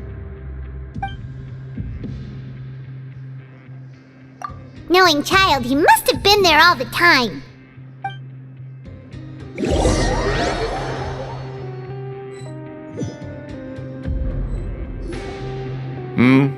Are you two here to buy tickets? Better be quick about it. Another match is about to start. Who are the boxers in the next round? We have the reigning champ, Le Grappler, versus a contender from the Eastern Prison Block, Demon Horde. Are those their nicknames, or did they choose those names themselves? Either way, super weird. Since you're new around here, I'll help you out and give you a little suggestion. Even though Le Grappler is the crowd favorite, Demon Horde is a first-class dark horse with incredible potential. Anyway, for this match, I recommend that you pick...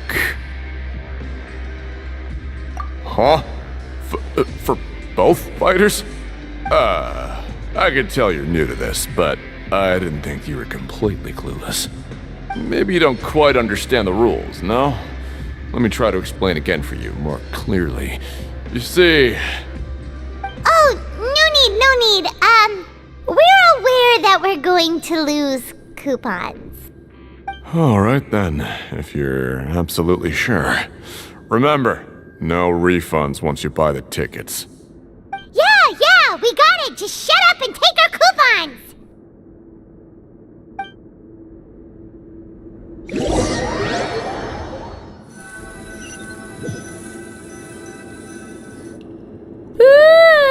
We woke up so early today that Paimon's been nodding off all afternoon. Good thing it's finally time for bed.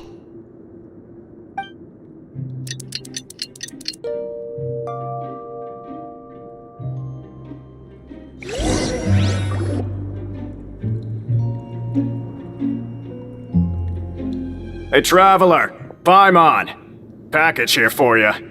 The next time you buy something, go pick it up yourself. I'm not a delivery man, you know. Huh? A package? For us? Did you buy something, Traveler? Paimon's not quite awake yet, so why don't you go take a look? Right! Yesterday we broke the hidden rule and bought tickets for both boxers. Oh, maybe this package is the bad thing that Colin said would happen. Paimon suddenly feels wide awake. Wait, maybe let Paimon go hide somewhere first. Just call Paimon after you opened it. Hey, wait! Paimon's still here! Don't open it! Ah! Huh? What is it? Are you okay? Let Paimon take a peek too. Oh, it's just a small bottle. But the color of the liquid inside looks so wrong. Almost like...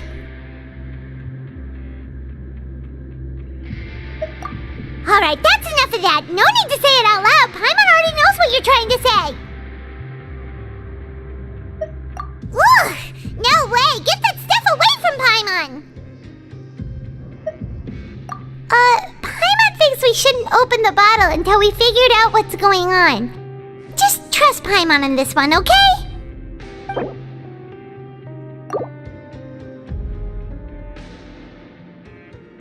What do you have planned for us?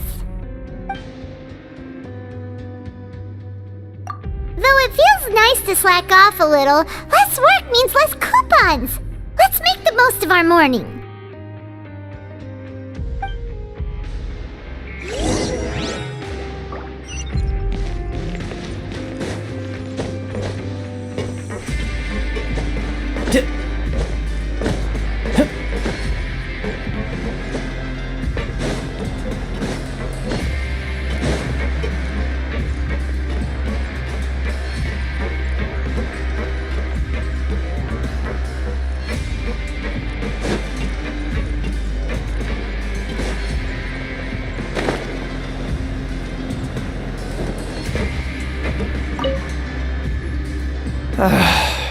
If there's no way to send it all out, maybe I'll never get a chance to leave.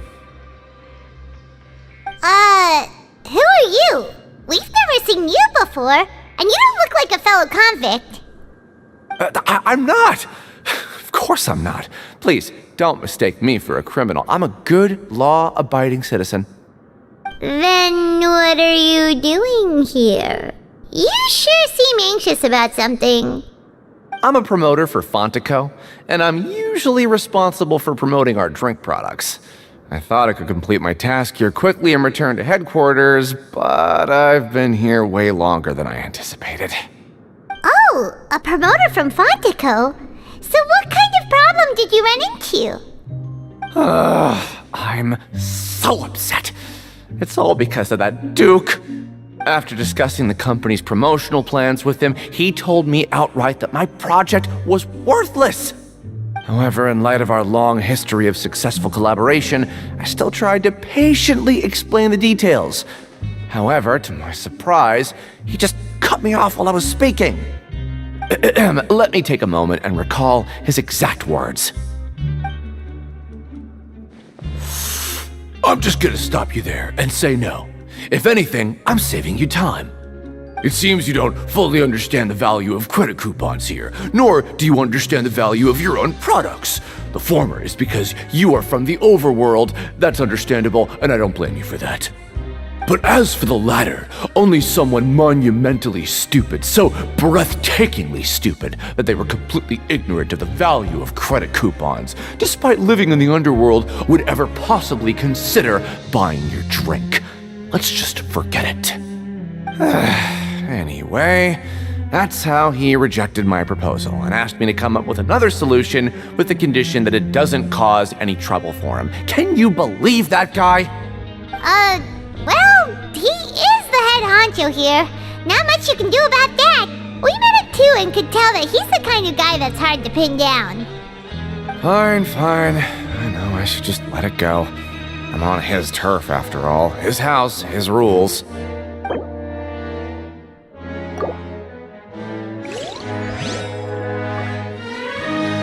I just don't want to be stuck here forever.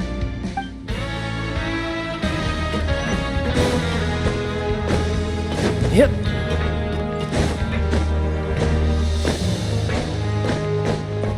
Yep.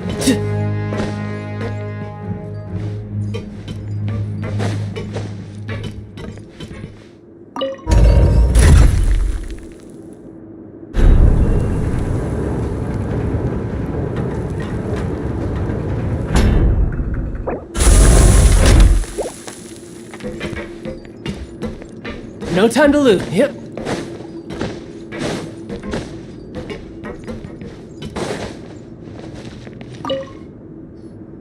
Hey, I heard you crazy fools really did it. You bought tickets to support both fighters, didn't ya? Well, did anything happen?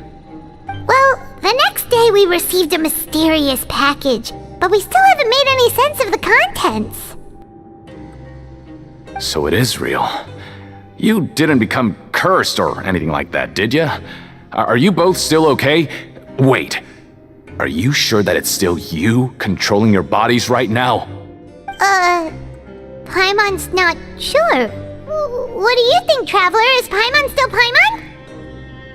Oh, okay. Well, that's good. Yeah, you two don't seem to have changed at all. But I wouldn't let your guard down just yet. Still, I didn't expect you would actually do it. You'd actually throw away coupons like that just to satisfy your curiosity? Even if we bought tickets like everybody else, it's not like we could hope to earn any coupons. When it comes to things like this, it's always the organizer who makes the real profits. Hey, just what are you trying to imply? The Pancration Ring is an honest business, and we really don't make much from selling tickets.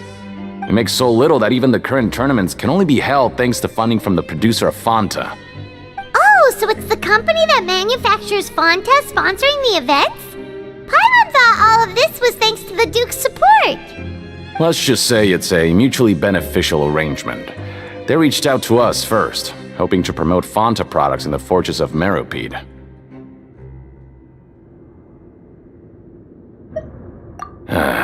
Anyway, you try and take extra good care of yourselves these next few days, you hear?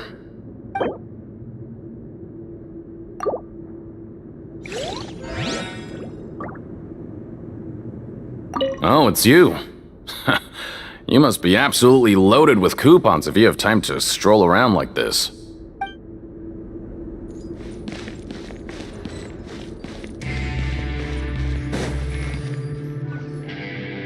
Hey, what are these papers scattered all over the ground? Are they registration forms or something? Maybe not. Every page has the Fontico symbol on it. Maybe it's some flyers from the company. Okay.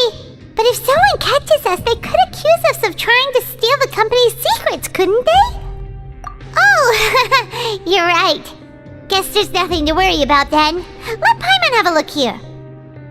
Without assistance from the Fontaine Research Institute, development of the new product has been slow, and some researchers on the project have voiced concerns.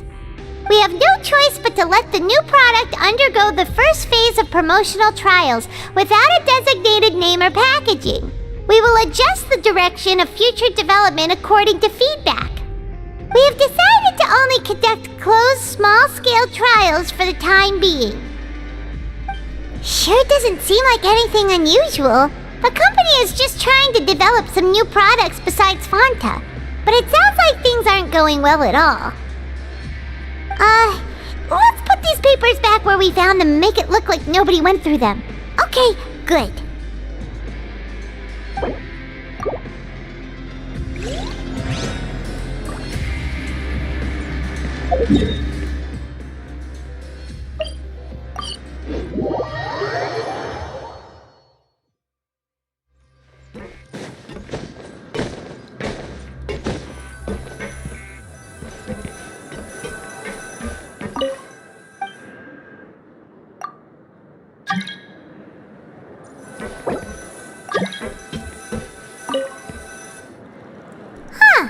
We ended up here without even thinking about it.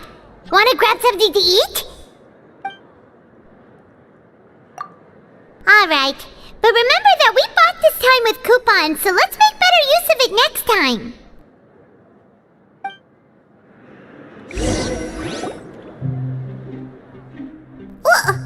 What is this garbage? Ooh, it looks disgusting! Oh, Paimon misses your cooking now. What would you like to do this afternoon?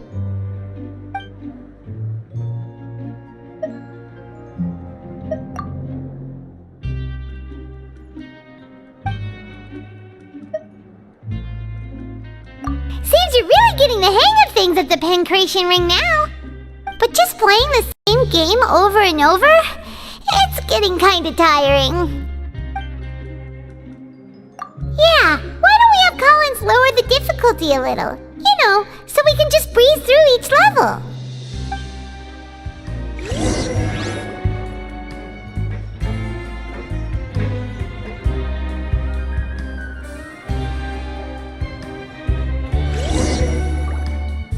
A mysterious box? A bottle of crimson liquid? Paimon still doesn't know what to make of it. Do you have any ideas, Traveler? Really? Then it looks like that part of the investigation led us nowhere.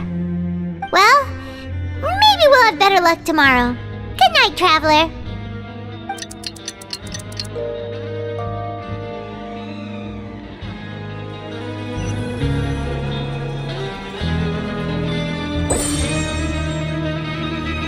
Okay, so we've investigated 2 of the hidden rules.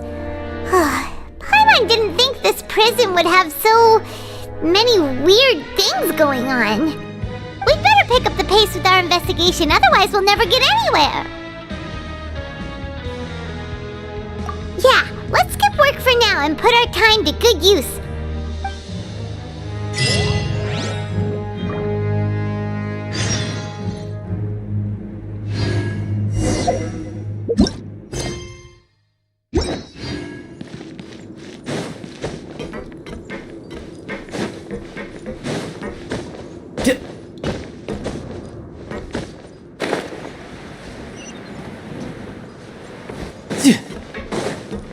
No time to lose.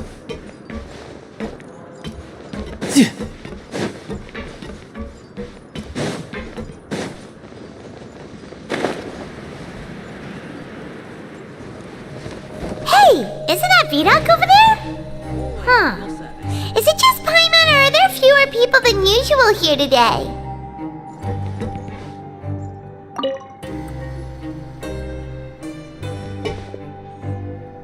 Ah, seeing you at this time must mean you've already saved up a lot of credit coupons.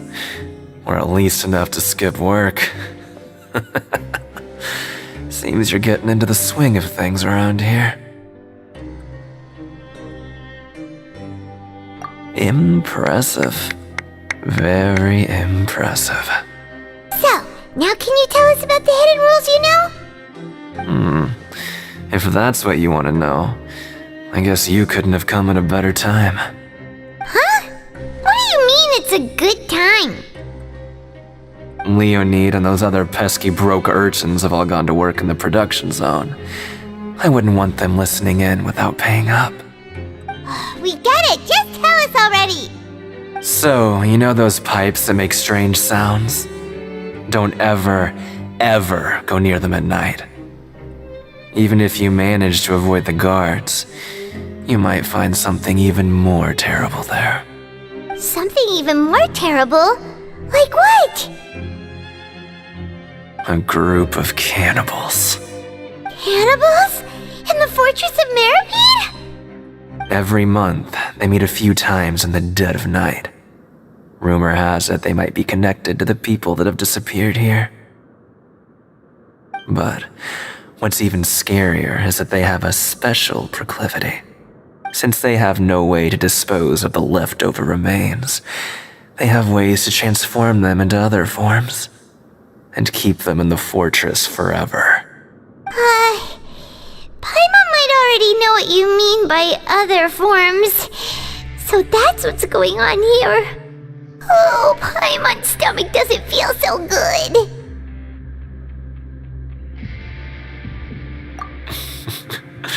You two look pretty skeptical. No matter, learning the truth behind dark secrets isn't necessarily a good thing. I've got things to do too. I suggest you just act like I never told you anything.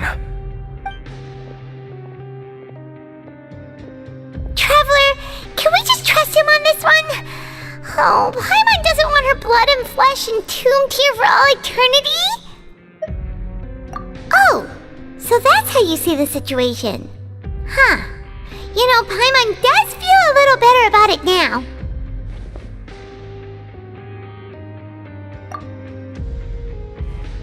When will all the secrets end?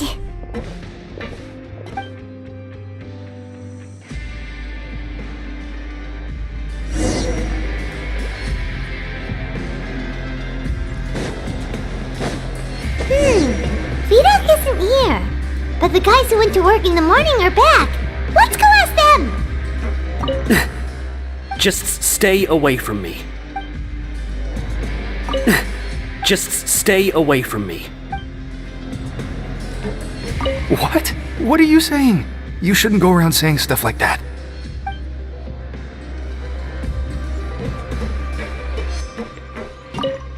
What are you talking about? Listen, you should keep your nose out of other people's business.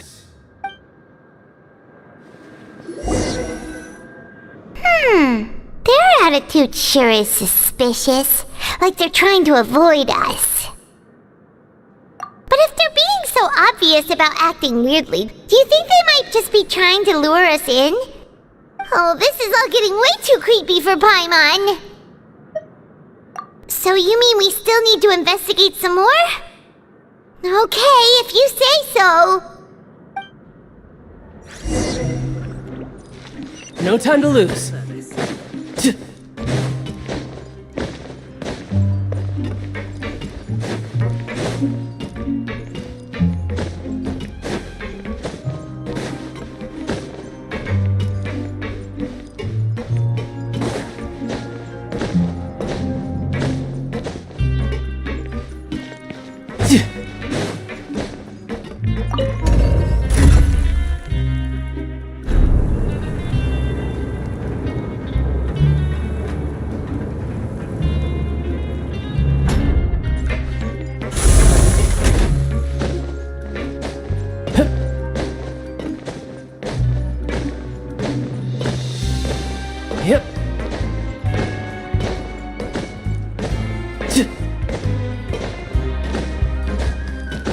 Yep. Hello, Fielding. What do you want? Criminals like you ought to be working right now. Catch my drift. We just want to ask you a simple question. Have you ever discovered anything odd during your nighttime patrols? Why are you asking about something like that? Whatever happens at night isn't your concern. All you need to worry about is getting enough sleep. Well... Right! We've heard it happens a few times every month. Paimon has sensitive ears, so it makes it hard to sleep. Really? I see. But it's not like I'm on duty every night. And now that you mention it, I recall my colleagues talking about something like that before. They say that strange things tend to happen at night on pipe cleaning days.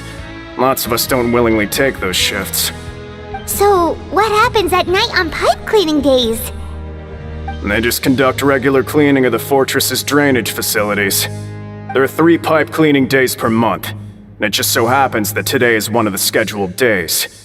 You can try to confirm the sounds tonight if you want, and if they're real, then I can report the issue to my superiors for you. Oh, okay. Then we'll keep both ears out tonight.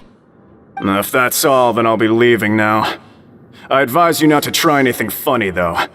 Even if I'm not on duty tonight, someone will still be watching you. Don't worry, we don't want any time added to our sentences. Oh, he left. So what do you think about the pipe cleaning days he mentioned? Right, both are a possibility. But Fielding did say that tonight is a cleaning night. Paimon knew you would say that. Alright, sounds like we'll be up all night tonight then. Paimon just hopes the guards don't catch us.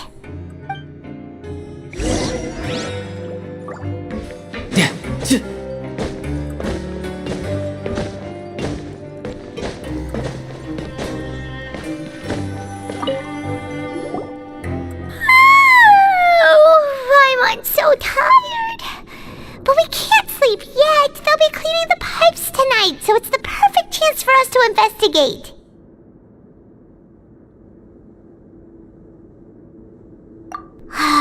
Whatever. Just be sure to wake Paimon if she dozes off. Paimon's worried something might happen if you go alone. Huh? Traveler? Did you fall asleep already?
To Paimon. Well, what did you see this time? Really? So we're finally starting to figure out what actually happened. But what about the cannibals? How do you explain them?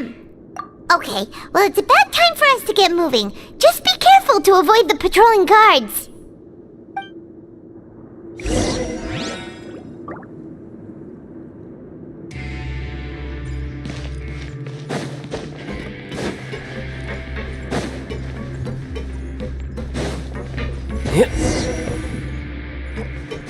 Shh! Careful!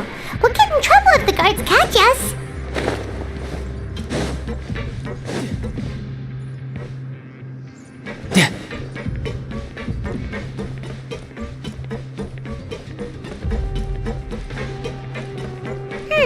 This should be the place.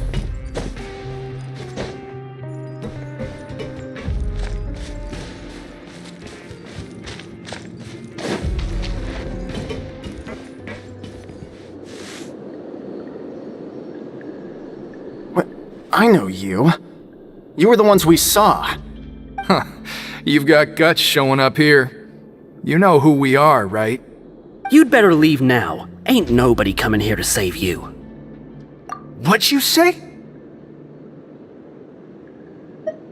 Yeah, so what if they were? If you push us, we can make those rumors a reality at any time. Hey, what's the point of all those rumors anyway? What exactly are you trying to do? I don't have to tell you anything. If you turn around, go back to the dormitories and act like you never saw anything, then I'll pretend that you never showed up here. Yeah, scram. Nothing worth seeing here. Huh? What did you say? Isn't that exactly what Boss said when he left? Hey, do you know our boss? Whoa. We had no idea our boss was such a big deal. He always kept his identity a secret. So, did he have you come here to find us? Oh, so your child's crew here? Seems like he had no problem fitting in. We're the only ones who heard him say those words when he left that night. So, unless he somehow told you those exact same words after that... All right. I guess that's proof enough for me. I believe you. Wow, those dreams of yours sure come in handy. We gave him the business for a while and would always give him a hard time when he first came to the fortress of Maripede. But here in the fortress, the strong will always earn respect. He was working the longest hours and racking up wins in the Pancration Ring. You could always see how amazing he was, even when he was teaching us a lesson. So eventually, we all decided to follow him. But one day, he suddenly told us that he had to find a way to escape this place, no matter the cost. He said it was because he heard that call again.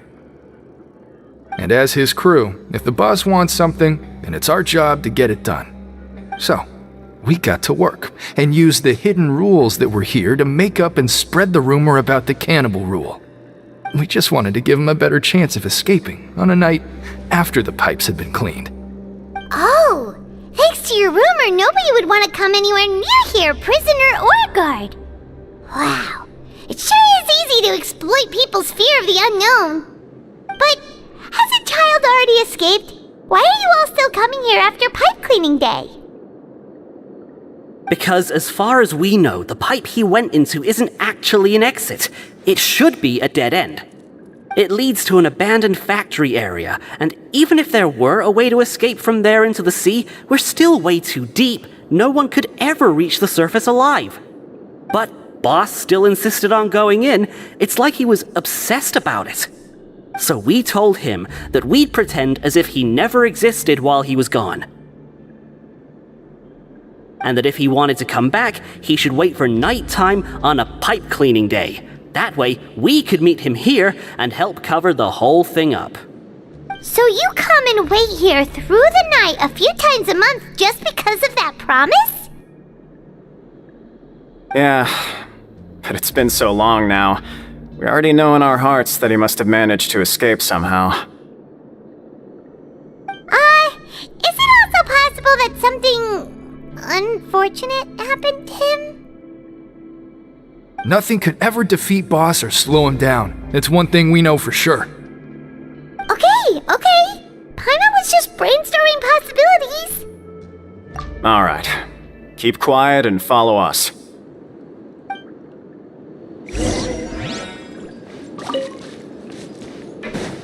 Yep.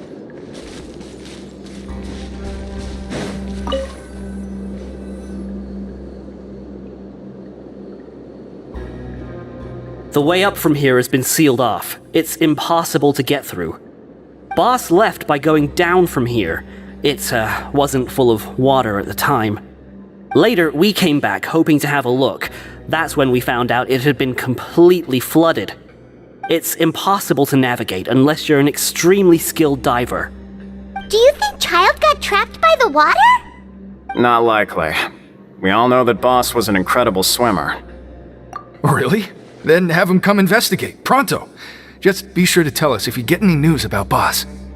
It's getting late. We should leave before the guards come this way. Yeah, we learned a lot about what happened to Child here. Let's get going!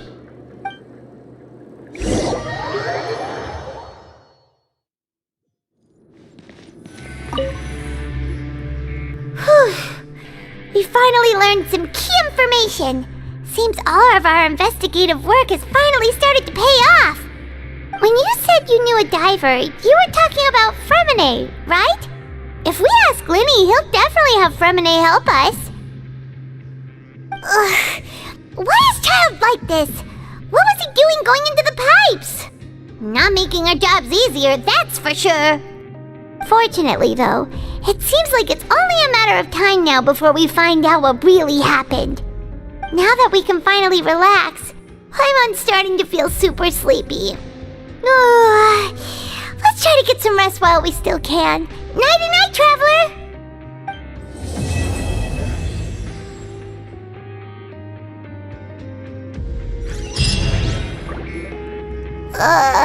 It's morning already? Oh, Paimon still needs more sleep. Huh? Wait, look over there! Isn't that... It's one of Linny's cards!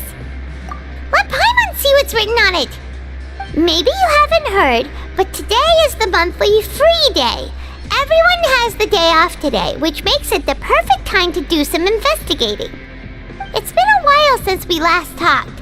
Have you been making any progress lately? Let's meet at our usual spot in the factory area before lunchtime. I have new information. Ooh, today's our lucky day. We have the day off. From the sound of it, Lenny's been making progress with his investigation. Wonder what he's discovered. We still have some time before we meet up. Let's talk with the people here for a bit more before we go.